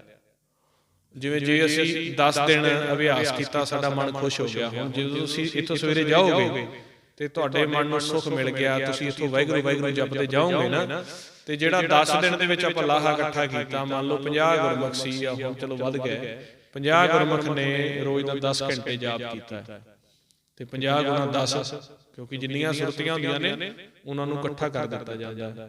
ਸਭ ਸੁਰਤੀ ਮਿਲ ਸੁਰਤ ਕਮਾਈ, ਸਭ ਕੀਮਤ ਮਿਲ ਕੀਮਤ ਪਾਈ। ਸਾਰੀਆਂ ਸੁਰਤੀਆਂ ਦੀ ਇੱਕ ਕਮਾਈ ਹੈ। ਮੰਨ ਲਓ 50 ਸੁਰਤੀ ਨੇ 10 ਘੰਟੇ ਜਾਪ ਕੀਤਾ, ਤੇ 500 ਘੰਟੇ ਦਾ ਰਾਹ ਰੋਜ਼ ਦਾ ਇੱਕ ਸੁਰਤੀ ਨੂੰ ਸਿਰਫ ਮੰਨਣ ਵਿੱਚ ਵੀ ਨਹੀਂ ਸਾਨੂੰ ਸੰਗਤ 'ਚ ਬਹੁਤ ਕੁਝ ਮਿਲਿਆ। ਸਿਰਫ ਮੰਨਣ 'ਚ ਤੇ ਅਭਿਆਸ ਕਰਨ 'ਚ ਮਨ ਸ਼ਾਂਤ ਰੱਖਿਆ, ਕਿਸੇ ਦੇ ਪ੍ਰਤੀ ਫੁਰਨਾ ਨਹੀਂ ਬਣਾਇਆ। ਮੰਨ ਲਓ ਜੇ ਆਪਾਂ 5-4 ਬੈਠੇ ਆ ਨਾ, ਜੇ ਤੁਸੀਂ ਇੱਥੇ ਬੈਠੇ, ਮੰਨ ਲਓ ਪਿਛਲੇ ਦੇ ਖਿਲਾਫ ਫੁਰਨਾ ਬਣਾ ਲਿਆ, ਉਹਦੇ ਖਿਲਾਫ ਫੁਰਨਾ ਬਣਾ ਲਿਆ, ਉਹਨਾਂ ਤੁਸੀਂ ਆਪ ਦਾ ਖਤਮ ਕਰਤਾ, ਫਿਰ ਕੋਈ ਲਾਇਆ ਨਹੀਂ ਇੱਥੇ, ਕੋਈ 500 ਘੰਟਾ ਨਹੀਂ, ਕੋਈ 50 ਨਹੀਂ, ਜਿਹੜਾ ਹੈਗਾ ਸੀ ਉਹ ਡੁੱਲ ਗਿਆ। ਹੁਣ ਜਦੋਂ ਆਪਾਂ 8 ਦਿਨ ਕਮਾਈ ਕੀਤੀ, ਜੇ 500 ਘੰਟੇ ਦੇ ਰੋਜ਼ ਦੇ ਹਿਸਾਬ ਨਾਲ ਆਪਾਂ ਚੱਲੀਏ ਵੀ ਇੰਨੇ ਸ਼ਬਦ ਦਾ ਲਾਇਆ ਹੈ, ਤੇ ਆਪਾਂ ਕਿੰਨੀ ਕਮਾਈ ਕਰ ਲਈ, ਕਿੰਨਾ ਸਾਡੇ ਜੁੜ ਗਿਆ। ਇੱਕ ਕੀ ਸੰਗਤ ਦੀ ਜੈ ਜੈਕਾਰ ਮਨ ਚ ਵਸ ਗਈ, ਅਭਿਆਸ ਕਰਕੇ ਇੱਥੋਂ ਵਾਹਿਗੁਰੂ ਵਾਹਿਗੁਰੂ ਕਰਦੇ ਨਿਕਲੇ ਆਪਾਂ, ਉਹ ਆਪਣਾ ਸਾਰਾ ਲਾਇਆ ਜੁੜ ਗਿਆ। ਹੁਣ ਜੇ ਆਪਾਂ ਇੱਥੋਂ ਇਹ ਚੀਜ਼ ਵੀ ਆਪਾਂ ਇਕੱਲਾ ਗਿਆਨ ਹੀ ਵੇਖਣ ਆਉਣੇ ਆ, ਜਾਂ ਆਪਾਂ ਇੱਥੇ ਦੀਆਂ ਕੰਧਾਂ ਵੇਖਣ ਆਉਣੇ ਆ, ਜਾਂ ਆਪਾਂ ਇੱਥੇ ਸਿਰਫ ਸੁੱਖ ਸਹੂਲਤ ਨਾਲ ਜੁੜੇ ਰਹੇ ਵੀ ਦੁਨਿਆਵੀ ਤੌਰ ਤੇ, ਜੇ ਆਪਾਂ ਵੇਖਿਆ ਵੀ ਕੁਝ ਮੈਨੂੰ ਤਾਂ ਯਾਰ ਉੱਥੇ ਥੋੜਾ ਜਿਹਾ ਸੌਣ ਦਾ ਨਹੀਂ ਚੰਗਾ ਢੰਗ ਮਿਲਿਆ, ਮੈਨੂੰ ਤਾਂ ਉੱਥੇ ਰੋਟੀਆਂ ਕੱਚੀਆਂ ਮਿਲੀਆਂ, ਮੈਨੂੰ ਤਾਂ ਉੱਥੇ ਆਹ ਚੀਜ਼ ਮਿਲੀ, ਉਹ ਕੋਈ 500 ਘੰਟਾ ਨਹੀਂ, ਉਹ ਕੀ ਕਹਿੰਦਾ ਆਪਣੀ ਪ੍ਰਤੀਤ ਆਪ ਲਓ। ਜਿੰਨਾ ਤੁਹਾਡੇ ਉੱਤੇ ਲੱਦਿਆ ਨਾ, ਤੁਸੀਂ ਜਾਂਦੇ ਸਾਡੇ ਗੇਟ ਦੇ ਪਿੱਛੇ ਲੱਦ ਗਿਆ, ਲਾ ਲਓ ਇਹ ਆਪਦਾ ਹੀ ਚੱਲੇ। ਕੀ ਕਹਿੰਦੇ ਆਪਣੀ ਪ੍ਰਤੀਤ ਉਹ ਕਹਿੰਦੇ ਪੁਰਾਣਾ ਜਿਹੜਾ ਕਿਰਤ ਹੈ ਨਾ, ਉਹ ਡੰਗ ਮਰਾਉਂਦਾ ਅੰਦਰੋਂ। ਜੇ ਧਰਤੀ ਨੇ ਐਵੇਂ ਨਹੀਂ ਭਗਤਾਂ ਨੂੰ ਆਖਿਆ ਵੀ ਮੈਨੂੰ ਅਕਿਰਤ ਕਣ, ਉਹ ਲੱਗਦੇ ਨੇ ਭਾਰੇ ਲੱਗਦੇ। ਕਹਿੰਦੇ ਆਪਣੀ ਪ੍ਰਤੀਤ ਆਪ ਹੀ ਖੋਵੇ ਬਹੁਤ ਉਸਕਾ ਵਿਸ਼ਵਾਸ ਨਾ। ਇੰਨੇ ਦਿਨ ਜਿਵੇਂ ਹੁਣ ਤੁਸੀਂ ਵੇਖੋ, ਸਾਡੇ ਦੁਨਿਆਵੀ ਧਨ ਜਿਹੜਾ ਹੁੰਦਾ ਉਹ ਕਿਸੇ ਕੋਲ ਵੱਧ ਹੁੰਦਾ, ਕਿਸੇ ਕੋਲ ਘੱਟ ਹੁੰਦਾ। ਜਿੰਨਾ ਕਿ ਸਾਡੇ ਕੋਲ ਦੁਨਿਆਵੀ ਧਨ ਹੈ ਤੇ ਅਸੀਂ ਤੁਹਾਡਾ ਇੰਤਜ਼ਾਮ ਕਰ ਸਕਦੇ ਹਾਂ, ਅਸੀਂ ਆਪਦੇ ਪਾਸੋਂ ਤੇ ਸਾਡੇ ਵੀਰ ਗੁਰਮੁਖ ਨੇ, ਅਸੀਂ ਆਪਦੇ ਪਾਸੋਂ ਸਿਰ ਤੋਂ ਲੈ ਕੇ ਅੱਡੀਆਂ ਤੱਕ ਦਾ ਜ਼ੋਰ ਲਾ ਦਿੱਤਾ ਵੀ ਤੁਹਾਨੂੰ ਕੋਈ ਕਮੀ ਨਾ ਆਵੇ। ਦੁਨਿਆਵੀ ਧਨ ਦੀ ਵੱਖਰੀ ਗੱਲ ਹੈ, ਅਲਾਈ ਧਨ ਚੱਲ ਅਸੀਂ ਆਪਦੇ ਹਿਸਾਬ ਨਾਲ ਜੋ ਸਾਡੇ ਕੋਲ ਹੈ ਅਸੀਂ ਤੁਹਾਨੂੰ ਦੇ ਰਹੇ ਹਾਂ। ਅਲਾਈ ਧਨ ਹੋ ਸਕਦਾ ਕਿਸੇ ਦਾ ਨਾ ਹੋਵੇ, ਜ਼ੀਰੋ ਹੋਵੇ। ਅਲਾਈ ਧਨ ਤੁਸੀਂ ਲੈਣਾ ਹੈ, ਦੁਨਿਆਵੀ ਧਨ ਅਸੀਂ ਹੋ ਸਕਦਾ ਸਾਡੇ ਕੋਲ ਘੱਟ ਹੋਵੇ, ਪਰ ਅਲਾਈ ਧਨ ਤੇ ਸਾਡੇ ਕੋਲ ਭਰਪੂਰ ਖਜ਼ਾਨੇ ਨੇ ਆ ਸਾਡੇ ਗੁਰਮੁਖਾਂ ਕੋਲ, ਕਿਉਂਕਿ ਨਾਮ ਦੇ ਵਿੱਚ ਸਮਾਏ ਹੋਏ ਨੇ। ਹੁਣ ਤੁਸੀਂ ਇੰਨੀ ਦੂਰੋਂ ਚੱਲ ਕੇ ਆਏ ਹੋ ਵੀ ਸਾਨੂੰ ਵੀ ਅਲਾਈ ਧਨ ਦਿਓ, ਤੇ ਹੁਣ ਜੇ ਤੁਸੀਂ ਦੁਨਿਆਵੀ ਤੌਰ ਤੇ ਸਾਡੇ ਕੋਲ ਲੈਣ ਆਏ ਹੋ ਤੇ ਸਾਨੂੰ ਵੀ ਇੰਤਜ਼ਾਮ ਕਰਨਾ ਪੈਂਦਾ। ਜਿੰਨਾ ਸਾਡੇ ਕੋਲ ਹੋਇਆ ਅਸੀਂ ਅੱਡੀ ਚੋਟੀ ਦਾ ਜ਼ੋਰ ਲਾ ਦਿੱਤਾ। ਹੁਣ ਜੇ ਤੁਸੀਂ ਇੱਥੋਂ ਤੱਕ ਲਿਆ ਵੀ ਅਸੀਂ ਨਾਮ ਦਾ ਧਨ ਲਿਆ, ਇਹਨੂੰ ਹਾਂਜੀ ਸਾਧੂ ਸੰਗ ਸੋ ਧਨ ਪਾਵੈ, ਜਿਸ ਧਨ ਤੇ ਸਭ ਕੋ ਪ੍ਰਸਾਦਿ। ਤੁਸੀਂ ਨਾਮ ਨਾਲ ਸੰਪਰਕ ਰੱਖਿਆ, ਸਿਰਫ ਸਾਡੇ ਇੱਥੇ ਕੀਤਾ, ਨਾਮ ਦਾ ਧਨ ਜੋੜ ਕੇ ਤੁਹਾਡਾ ਹਿਰਦਾ ਖੁਸ਼ ਹੋ ਗਿਆ, ਮੰਨ ਗਿਆ ਵੀ ਜਿਹੜਾ 8-10 ਦਿਨ ਕੀਤਾ ਨਾ, ਹਾਂ ਇਹੀ ਸਭ ਕੁਛ ਹੈ। ਜੇ ਰੱਤਾ ਕਿ ਵੀ ਫੁਰਨਾ ਰਹਿ ਗਿਆ ਨਾ, ਫੁਰਨਾ ਇੱਕ ਐਲੀਜੀਬਲ ਰਹਿ ਗਿਆ ਵੀ ਮੈਨੂੰ ਆਹ ਗੱਲ ਨਹੀਂ ਸਮਝ ਆਈ। ਕਈ ਵਾਰੀ ਅਸੀਂ ਨਾ ਪੁਰਾਣੀ ਸੁਰਤੀ ਦ੍ਰਿੜ ਕੀਤੀ ਹੁੰਦੀ ਹੈ, ਉਹ ਮਾਲਕ ਬਖਸ਼ ਦਿੰਦਾ, ਉਹ ਕਹਿੰਦਾ ਕੋਈ ਗੱਲ ਨਹੀਂ, ਅਗਲੀ ਵਾਰੀ ਆਏਗਾ ਫਿਰ ਸਮਝ ਆ ਜਾਏਗੀ। ਫਿਰ ਆ ਗਿਆ ਵੀ ਹਾਂ ਅਸੀਂ ਤਾਂ ਸੋਚਦੇ ਸੀ ਵੀ ਆਕਾਰਾਂ ਦੀ ਪੂਜਾ ਹੈ, ਨਹੀਂ ਇੱਥੇ ਮਹਾਰਾਜ ਕਹਿੰਦੇ 20 ਵਿਸਵੇ ਗੁਰ ਕਾ ਮਨ ਮੰਨੈ। ਕਹਿੰਦੇ ਇਹ ਨਹੀਂ ਆਂਦੇ ਵੀ ਤੁਹਾਨੂੰ ਸੰਗਤ ਵਿੱਚ ਆ ਕੇ 100 ਦੀ 100 ਗੱਲ ਮੰਨੋ, ਕਹਿੰਦੇ 20 ਵਿਸਵੇ, ਭਾਵ ਕਿ 100 ਦੇ ਵਿੱਚੋਂ 20 ਪੈਸੇ ਵੀ ਸੰਗਤ ਚ ਆ ਕੇ ਮਨ ਮੰਨ ਗਿਆ ਤੇ ਕਹਿੰਦੇ ਮਹਾਰਾਜ ਖੁਸ਼ ਹੋ ਜਾਣਗੇ। ਸੋਤ ਸੇਵਕ ਪਰਮੇਸ਼ਰ ਕੀ ਗਤ ਜਾਵੇ। ਚਲ ਕੋਈ ਗੱਲ ਨਹੀਂ, 100 ਨਹੀਂ ਮੰਨਿਆ, 20 ਤਾਂ ਮੰਨ ਗਿਆ ਨਾ, ਕਿਉਂਕਿ ਵਿਖਿਆ ਬੜੀ। ਅਗਲੀ ਵਾਰੀ ਫਿਰ 40 ਹੋ ਜਾਏਗਾ, ਫਿਰ ਆਓਗੇ, ਫਿਰ 50 ਹੋ ਜਾਏਗਾ। ਮੰਨ ਗਿਆ ਗੱਲ ਵੀ ਹਾਂ ਵੀ ਨਹੀਂ ਮੇਰੇ ਚ ਨਾ ਕਮੀ ਸੀ, ਉਹਨੂੰ ਬਖਸ਼ ਲੈਂਦਾ। ਹੁਣ ਜਿਹਨੂੰ ਨਵਾਈ ਜਾਈਏ ਆਪਾਂ, ਹੁਣ ਆ ਗਏ, ਆਉਣ ਤੋਂ ਬਾਅਦ ਆਖੇ ਵੀ ਨਾ ਇਹ ਤਾਂ ਕੋਈ ਗੱਲ ਨਹੀਂ ਸੀ, ਇਹ ਤਾਂ ਉਵੇਂ ਜ਼ੋਰ ਜਿਹਾ ਸਾਡਾ ਲਵਾਈ ਗਿਆ। ਅਸੀਂ ਤਾਂ ਆਖਿਆ ਕੋ 5ਵੇਂ-7ਵੇਂ ਦਿਨ ਜਾ ਕੇ ਕਰਨਗੇ, ਇਹ ਤਾਂ ਉਹੀ ਸਵੇਰੇ ਵੀ ਠਾ ਲਿਆ ਵਾਹਿਗੁਰੂ ਤੇ ਦੁਪਹਿਰੀ ਵੀ ਠਾ ਲਿਆ ਵਾਹਿਗੁਰੂ, ਤੇ ਖਵਾ ਕੇ ਵੀ ਵਾਹਿਗੁਰੂ ਤੇ ਨਾ ਖਵਾ ਕੇ ਵਾਹਿਗੁਰੂ। ਮਤਲਬ ਅਸੀਂ ਆਪਦੀ ਮੱਤ ਨਹੀਂ ਛੱਡੀ। ਉਹਨੂੰ ਕਹਿੰਦੇ ਨੇ ਆਪਣੀ ਪ੍ਰਤੀਤ ਆਪ ਹੀ ਖੋਵੇ, ਬਹੁਤ ਉਸਕਾ ਵਿਸ਼ਵਾਸ ਨਾ ਹੋਵੇ। ਤੇ ਫਿਰ ਮਹਾਰਾਜ ਕਹਿੰਦੇ ਕਰਨਾ ਕੀ ਚਾਹੀਦਾ ਸੀ? ਕਹਿੰਦੇ ਜਿਸ ਕੀ ਬਸਤ ਤਿਸ ਆਗੇ ਰੱਖੈ, ਪ੍ਰਭ ਕੀ ਮਾਨਿਆ ਮਾਗੇ ਮਾਥੈ। ਮਨ ਮਾਥੈ ਕਹਿੰਦੇ ਕਰਨਾ ਤਾਂ ਚਾਹੀਦਾ ਸੀ, ਸੰਗਤ ਚ ਆ ਕੇ ਸਾਰਾ ਸਮਰਪਣ ਕਰ ਦੇਣਾ ਚਾਹੀਦਾ ਸੀ। ਮਾਲਕ ਦੀ ਚੀਜ਼ ਏ, ਤੇ ਜਦੋਂ ਆਪਾਂ ਮੰਨ ਹੀ ਲਿਆ ਵੀ ਸੰਗਤ ਵਿੱਚ ਕਰਤਾ ਵਸਦਾ ਹੈ, ਸੰਗਤ ਹੀ ਗੁਰੂ ਹੈ। ਇੱਥੇ ਨਾ ਮੈਂ ਗੁਰੂ ਹਾਂ ਨਾ ਤੁਸੀਂ ਗੁਰੂ ਹੋ। ਇੱਥੇ ਜਿਹੜਾ ਆਪਣੇ ਵਿੱਚ ਬੋਲਦਾ, ਵੇਖਦਾ, ਸੁਣਦਾ ਪਿਆ, ਉਹ ਆਪ ਵਰਤਦਾ ਪਿਆ ਆਪਣੇ ਵਿੱਚ, ਨਾ ਆਪ ਵਰਤਦਾ ਪਿਆ, ਉਹ ਗੁਰੂ ਹੈ। ਫਿਰ ਮਹਾਰਾਜ ਕਹਿੰਦੇ ਨਹੀਂ, ਜਿਹੜਾ ਇਸ ਤਰ੍ਹਾਂ ਨਹੀਂ ਕਰਦਾ ਵਿਸ਼ਵਾਸ ਗਵਾ ਗਿਆ। ਫਿਰ ਕਹਿੰਦੇ ਜਿਸ ਕੀ ਬਸਤੀ ਸਾਗੇ ਰੱਖੇ, ਪ੍ਰਭ ਕੀ ਆਗਿਆ ਮਾਨੇ ਮਾਥੇ, ਉਸ ਤੇ ਚੌਗਣ ਕਰੇ ਨਿਹਾਲ। ਫਿਰ ਕਹਿੰਦੇ ਉਸ ਤੋਂ ਬਾਅਦ ਉਹਦਾ ਵਿਸ਼ਵਾਸ ਜਿਹੜਾ ਇੱਕ ਵਾਰੀ ਤੋੜ ਗਿਆ ਸੰਗਤ ਚੋਂ ਆਪਦੇ ਲਈ, ਇੱਕ ਵਾਰੀ ਅਭਿਆਸ ਛੱਡ ਗਿਆ, ਇੱਕ ਵਾਰੀ ਫਿਰ ਖੇਡ ਨੂੰ ਇਸ ਨੂੰ ਸਮਝਣ ਤੋਂ ਬਾਅਦ, ਇਹ ਨਹੀਂ ਤੁਹਾਨੂੰ ਕਹਿੰਦੇ ਹੋ ਸਕਦਾ ਹੈ ਤੁਹਾਡੇ 100 ਦੇ ਵਿੱਚੋਂ 90 ਫੁਰਨੇ ਨਾ ਮਰੇ ਹੋਣ, 10 ਮਰ ਗਏ ਤਾਂ ਚੰਗੀ ਗੱਲ ਹੈ। ਅਗਲੀ ਵਾਰੀ ਆਓਗੇ 20 ਹੋਰ ਮਰ ਜਾਣਗੇ, 30 ਹੋਰ ਮਰ ਜਾਣਗੇ। ਇਹ ਨਹੀਂ ਅਸੀਂ ਧੱਕੇ ਨਾਲ ਵਿਸ਼ਵਾਸ ਕਰਨਾ, ਪਰ ਦਿਲ ਮੰਨ ਗਿਆ ਨਾ, ਉਹਦੇ ਤੇ ਤਾਂ ਕਿਰਪਾ ਹੋ ਜਾਂਦੀ। ਪਰ ਨਹੀਂ ਤਾਂ ਫਿਰ ਮਾਰੇ ਕਹਿੰਦੇ ਉਸ ਤੇ ਚੌਗਣ ਕਰੇ ਰਿਹਾ। ਇੱਕ ਵਾਰੀ ਵੇਖ ਲੈਂਦਾ ਸੰਗਤ ਚ ਪਾ ਕੇ, ਦੂਜੀ ਵਾਰੀ, ਤੀਜੀ ਵਾਰੀ ਜਦੋਂ ਨਹੀਂ ਮੰਨਦਾ ਆਂਦਾ, ਫਿਰ ਹੁਣ ਤੈਨੂੰ ਕਾਕਾ 4 ਜੁਗਾਂ ਦੀ ਚੌਂਕੜੀ ਇੱਕ ਹੋਰ ਲਾਵਾਂਗੇ। ਫਿਰ ਪਿੱਛੇ ਜਾ ਕੇ ਕਹਿੰਦੇ ਉਸ ਤੇ ਚੌਗਣ ਕਰੇ ਨਿਹਾਲ, ਨਾਨਕ ਸਾਹਿਬ ਸਦਾ ਦਿਆਲ ਆ ਬਈ ਤੇਰੇ ਤੇ, ਕੋਈ ਗੱਲ ਨਹੀਂ, 4 ਜੁਗ ਦੀ ਇੱਕ ਚੌਂਕੜੀ ਹੋਰ ਲਵਾਵਾਂਗੇ ਤੇਰੀ। ਹੁਣ ਜੇ ਉਹ ਪਰ ਮਹਾਰਾਜ ਸੱਚੇ ਪਾਤਸ਼ਾਹ ਨੇ ਪ੍ਰੋਵੀਜ਼ਨਾਂ ਰੱਖੀਆਂ ਹੁੰਦੀਆਂ ਨੇ, ਕਿ ਸੰਤ ਕਾ ਨਿੰਦਕ ਮਹਾਤਤਾਈ, ਸੰਤ ਕਾ ਨਿੰਦਕ ਕਿਨ ਟਿਕਣ ਨਾ ਪਾਈ। ਪਰ ਅਖੀਰ ਦੇ ਵਿੱਚ ਕਹਿੰਦੇ ਨੇ ਸੰਤ ਚਾਹੇ ਤਾਂ ਨਿੰਦਕ ਵੀ ਤਰੈ। ਜੇ ਨਿੰਦਕ ਆ ਕੇ, ਪਰ ਇਹ ਸੰਗਤ ਦੀ ਇੰਨੀ ਵਡਿਆਈ ਹੈ ਵੀ ਜਿਹੜਾ ਇੱਥੋਂ ਪੱਲਾ ਛਡਾ ਕੇ ਚਲਾ ਗਿਆ ਜਾਂ ਆਪਣਾ ਮਨ ਨਹੀਂ ਮੰਨਿਆ ਤੇ ਆਪਾਂ ਫਿੱਟ ਕੇ ਜਾਂਦੇ ਆ। ਪਰ ਜੇ ਫਿਰ ਦੁਬਾਰਾ ਆ ਕੇ ਮਹਾਰਾਜ ਕਹਿੰਦੇ ਨਿੰਦਕ ਆ ਕੇ, ਜਿਹੜਾ ਗੁਰੂ ਦਾ ਘਰ ਦਾ ਦੁਖੀ ਆ ਕੇ, ਜੇ ਇਸੇ ਸੰਗਤ ਦੇ ਵਿੱਚ ਆ ਕੇ ਫਿਰ ਆਪਦਾ ਸਿਰ ਨੀਵਾਂ ਕਰਕੇ ਤਨ ਮਨ ਧਨ ਬਖਸ਼ ਕੇ ਵਾਹਿਗੁਰੂ ਦਾ ਅਭਿਆਸ, ਉਹ ਜੋ ਸੰਗਤ ਦੇ ਨੀਵਾਂ ਹੋਵੇ ਤੇ ਫਿਰ ਵੀ ਬਖਸ਼ਿਆ ਜਾਂਦਾ ਹੈ। ਕਿਉਂਕਿ ਇਹ ਕੋਈ ਵੱਡੀ ਗੱਲ ਨਹੀਂ ਹੈ ਆਪਣੇ ਨਾਲ। ਆਪਾਂ ਵੇਖਦੇ ਹਾਂ ਸੰਸਾਰ ਚ ਤੇ ਅੱਜ ਨਹੀਂ, ਇਹ ਗੁਰੂ ਕਲਗੀਧਰ ਮਹਾਰਾਜ ਸੱਚੇ ਪਾਤਸ਼ਾਹ ਜੀ ਦੇ ਮੁਖ ਦੇ ਉੱਪਰ ਕਹਿ ਗਏ ਸੀ ਵੀ ਤੂੰ ਕਾਹਦਾ ਗੁਰੂ ਹੈ ਯਾਰ, ਤੂੰ ਤਾਂ ਛੋਲਿਆਂ ਦੀ ਮੁੱਠ ਖਵਾ ਕੇ ਤੇ ਦਿਹਾੜੀ ਸਾਰੀ ਲਾਈ ਰੱਖਦਾ। 100 ਬੰਦਾ ਤਿਆਰ ਹੋਇਆ, ਸਲਾਹ ਕਰ ਲਈ ਇੱਕ ਦੂਜੇ ਨਾਲ ਗਿੱਟ ਮਿੱਟ ਕਰਕੇ ਵੀ ਇਹ ਪੂਰਾ ਗੁਰੂ ਨਹੀਂ ਹੈਗਾ। ਇਹ ਤਾਂ ਬਈ ਉਹ ਗੁਰੂ ਨਾਨਕ ਦਾ ਮਿਸ਼ਨ ਕੁਛ ਹੋਰ ਸੀ। ਇਹ ਕਿਰਪਾਨਾਂ ਇਹਨੇ ਆਪਦੀ ਮਰਜ਼ੀ ਨਾਲ ਚੁੱਕੀਆਂ ਨੇ। ਗੁਰੂ ਨਾਨਕ ਨੇ ਇੰਨੀ ਦੁਨੀਆ ਜੋੜੀ, ਇਹ ਦੁਨੀਆ ਨੂੰ ਵੱਢਦਾ ਕੱਟਦਾ ਪਿਆ, ਤਾਂ ਹੀ ਤਾਂ ਇਹਦੇ ਤੋਂ ਦੁਨੀਆ ਪਿੱਛੇ ਹਟ ਗਈ ਆ। ਇਹ ਜਿੰਦੇ ਨਾਲ ਵੇਖਦਾ ਯੁੱਧ ਲਾ ਲੈਂਦਾ, ਜਿੰਦੇ ਨਾਲ ਵੇਖਦਾ ਯੁੱਧ ਲਾ ਲੈਂਦਾ, ਤੇ ਖਾਣ ਨੂੰ ਕੀ ਦਿੰਦਾ? ਛੋਲਿਆਂ ਦੀ ਮੁੱਠ ਦਿੰਦਾ। 100 ਨੇ ਸਲਾਹ ਕਰ ਲਈ, ਕਹਿੰਦੇ ਜੀ ਮਹਾਰਾਜ ਅਸੀਂ ਫੌਜ ਛੱਡ ਕੇ ਜਾਣੀ ਚਾਹੁੰਦੇ ਹਾਂ। ਮਹਾਰਾਜ ਬਖਸ਼ੰਦ ਸੀ, ਉਹ ਆਂਦੇ ਕੋਈ ਗੱਲ ਨਹੀਂ ਜੀ, ਅਸੀਂ ਨਹੀਂ ਛਡਾਉਂਦੇ। ਜਿਹਨੇ ਛੱਡਣੀ ਹੈ ਉਹ ਇੱਕ ਕਾਗਜ਼ ਤੇ ਲਿਖ ਕੇ ਤੇ ਮਾਤਾ ਜੀ ਨੂੰ ਬੇਦਾਵਾ ਦੇ ਦਿਓ। ਬੇਦਾਵਾ ਵੀ ਸਾਨੂੰ ਤੇਰੇ ਤੇ ਦਾਵਾ ਨਹੀਂ ਹੈ। ਉਹ ਜਦੋਂ ਇੰਨਾ ਕੁ ਇੱਕ ਰਾਤ ਦਾ ਸਮਾਂ ਦੇ ਦਿੱਤਾ ਤੇ ਉਹ ਰਾਤ ਵਿੱਚ ਅੱਧੇ ਕੁ ਤਾਂ ਪਲਟ ਗਿਆ ਵੀ ਐਡਾ ਕੰਮ ਤਾਂ ਸਾਡੇ ਤੋਂ ਹੁੰਦਾ ਨਹੀਂ। ਉਹ ਆਂਦੇ ਅਸੀਂ ਨਹੀਂ ਭਜਾਉਂਦੇ ਤੁਹਾਨੂੰ, ਜਿੰਨੇ ਭੱਜਣਾ ਲਿਖ ਕੇ ਤੇ ਉੱਥੇ ਦੇ ਕੇ ਤੇ ਆਪਦਾ ਭੱਜ। ਇੱਕ ਰਾਤ ਦਾ ਸਮਾਂ ਦਿੱਤਾ। ਹੁਣ ਉਹਦੇ ਵਿੱਚੋਂ ਜਿਹੜੇ 60 ਸੀ, 60 ਗੁਰਮੁਖ ਜਿਹੜੇ 60-62 ਗੁਰਮੁਖ ਸੀ, 100-125 ਦੇ ਨੇੜੇ ਤਿਆਰ ਹੋਏ। 60-65 ਗੁਰਮੁਖ ਜਿਹੜੇ ਸੀ ਉਹ ਪਿੱਛੇ ਹਟ ਗਏ। ਜਿਹੜੇ 40 ਸੀ ਮੇਰੇ ਅਰਗੇ ਉਹ ਪੱਕੇ ਕਹਿੰਦਾ ਆਪਾਂ ਦੇਖ ਕੇ ਹੀ ਜਾਣਾ। ਉਹ ਕਹਿੰਦਾ ਦੇਖ ਕੇ ਹੀ ਜਾਣਾ। ਬੇਦਾਵਾ ਲਿਖ ਦਿੱਤਾ।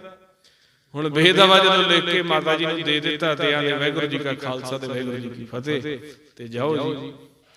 ਹੁਣ ਉਹ ਐਸੀ ਵੀ ਜਿਹੜੇ ਸਤਿਗੁਰ ਹੱਥੋਂ ਛੁੱਟ ਕੇ, ਕਹਿੰਦੇ ਗੁਰ ਬਾਬੇ ਫਿੱਟ ਕੇ ਸਹੀ ਅੰਗਦ ਫਿੱਟ ਕੇ, ਜਿਹੜੇ ਮਹਾਰਾਜ ਸੱਚੇ ਪਾਤਸ਼ਾਹ ਤੋਂ ਫਿੱਟ ਕੇ ਗਏ, ਗੁਰ ਬਾਬੇ ਫਿੱਟ ਕੇ ਸੇ ਫਿੱਟੇ ਗੁਰ ਅੰਗਦ ਕੀਤੇ ਕੁੜਿਆਰੇ, ਗੁਰ ਤੀਜੀ ਪੀੜੀ ਵਿਚਾਰਿਆ ਕਿਆ ਹੱਥ ਇਹਨਾਂ ਵਿਚਾਰੇ, ਗੁਰ ਚੌਥੀ ਪੀੜੀ ਟਿਕਿਆ ਤੇ ਨਿੰਦਕ ਦੁਖ ਸਭ ਦਾ। ਜਦੋਂ ਉਹਨਾਂ ਨੇ ਫਿਟਕਾ ਦੇ ਦਿੱਤੀ ਤੇ ਫਿਰ ਉਹ ਆਪਾਂ ਵੇਖਦੇ ਹਾਂ ਵੀ ਇਤਿਹਾਸ ਦੇ ਵਿੱਚ ਘਰ ਦੀਆਂ ਕੋਲ ਜਦੋਂ ਗਏ, ਉਹ ਆਂਦੇ ਤੁਸੀਂ ਗੁਰੂ ਦੀ ਬਾਂਹ ਛੱਡ ਕੇ ਆਈਆਂ ਜੇ। ਬੀਬੀਆਂ ਅੱਗੋਂ ਸਹਿ ਜਾਲੀਆਂ ਸੀ, ਉਹਨਾਂ ਨੇ ਚੂੜੀਆਂ ਲਾ ਕੇ ਮੂੰਹ ਤੇ ਮਾਰੀਆਂ, ਆ ਪਾ ਲਓ ਇੱਥੇ ਭਾਂਡੇ ਮਾਂਜ ਲਓ। ਜਿਹੜੀ ਏਡੀ ਉੱਥੇ ਗੁਰੂ ਦੇਸ਼ ਕੌਮ ਬ੍ਰਹਿਮੰਡ ਦੀ ਲੜਾਈ ਲੜਦਾ ਪਿਆ ਤੇ ਤੁਹਾਨੂੰ ਘਰ ਦੇ ਸਾਗ ਥਾਲੀਆਂ ਚੇਤੇ ਆ ਗਏ। ਬੀਬੀਆਂ ਨੇ ਕੰਗਣੀਆਂ ਲਾ ਕੇ ਮੂੰਹ ਤੇ ਮਾਰੀਆਂ, ਆ ਪਾ ਲਓ।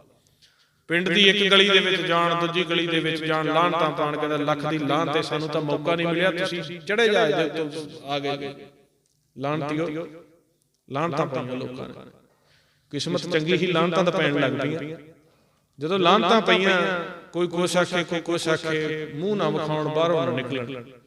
ਫਿਰ ਸਲਾਹ ਕੀਤੀ ਸੀ ਵੀ ਗਲਤ ਕਰ ਬੈਠੇ ਆਪਾਂ। ਜੈ ਜੈਕਾਰ ਹੋਈ, ਉਸ ਜੰਗ ਵਿੱਚ ਜਿੱਤ ਹੋ ਗਈ। ਤੇ ਜਦੋਂ ਜਿੱਤ ਹੋ ਗਈ, ਜਿੱਤ ਹੋਣ ਤੋਂ ਬਾਅਦ ਤਾਂ ਫਿਰ ਸਾਰਿਆਂ ਦਾ ਹੀ ਹੋ ਜਾਂਦਾ। ਉਹਨਾਂ ਵੇਖਿਆ ਵੀ ਆਪਾਂ ਸਗੋਂ ਗੁਰੂ ਕੋਲੋਂ 40 ਘਟੇ ਹੀ ਸੀ, ਵਧੇ ਨਹੀਂ ਸੀ, ਤਾਂ ਵੀ ਗੁਰੂ ਜਿੱਤ ਗਿਆ। ਉਹਨਾਂ ਦਾ ਆਖਿਆ ਨਾ ਵੀ ਅਸੀਂ ਚਲੇ ਜਾਾਂਗੇ, ਵੀ 100 ਨੇ ਆਖੀ 100 ਦੇ ਵਿੱਚੋਂ 60 ਤਾਂ ਜਿਹੜੇ ਸੀ ਉਹ ਤਾਂ ਇੱਕ ਰਾਤ ਦੀ ਠੋਕਰ ਪੈ ਗਏ। ਆਂਦਾ 40 ਘਟੇ ਹੀ ਆ ਤਾਂ ਵੀ ਗੁਰੂ ਜਿੱਤ ਗਿਆ। ਫਿਰ ਜਦੋਂ ਜੰਗ ਦੀ ਜਿੱਤ ਹੋਈ, ਫਿਰ ਮਹਾਰਾਜ ਕੋਲ ਆਪਾਂ ਵੇਖਦੇ ਇਤਿਹਾਸ 'ਚ ਫਿਰ ਆਇਆ ਬਖਸ਼ ਲਓ। ਅੱਗੋਂ ਸਤਿਗੁਰੂ ਬਖਸ਼ਾਂਦੇ।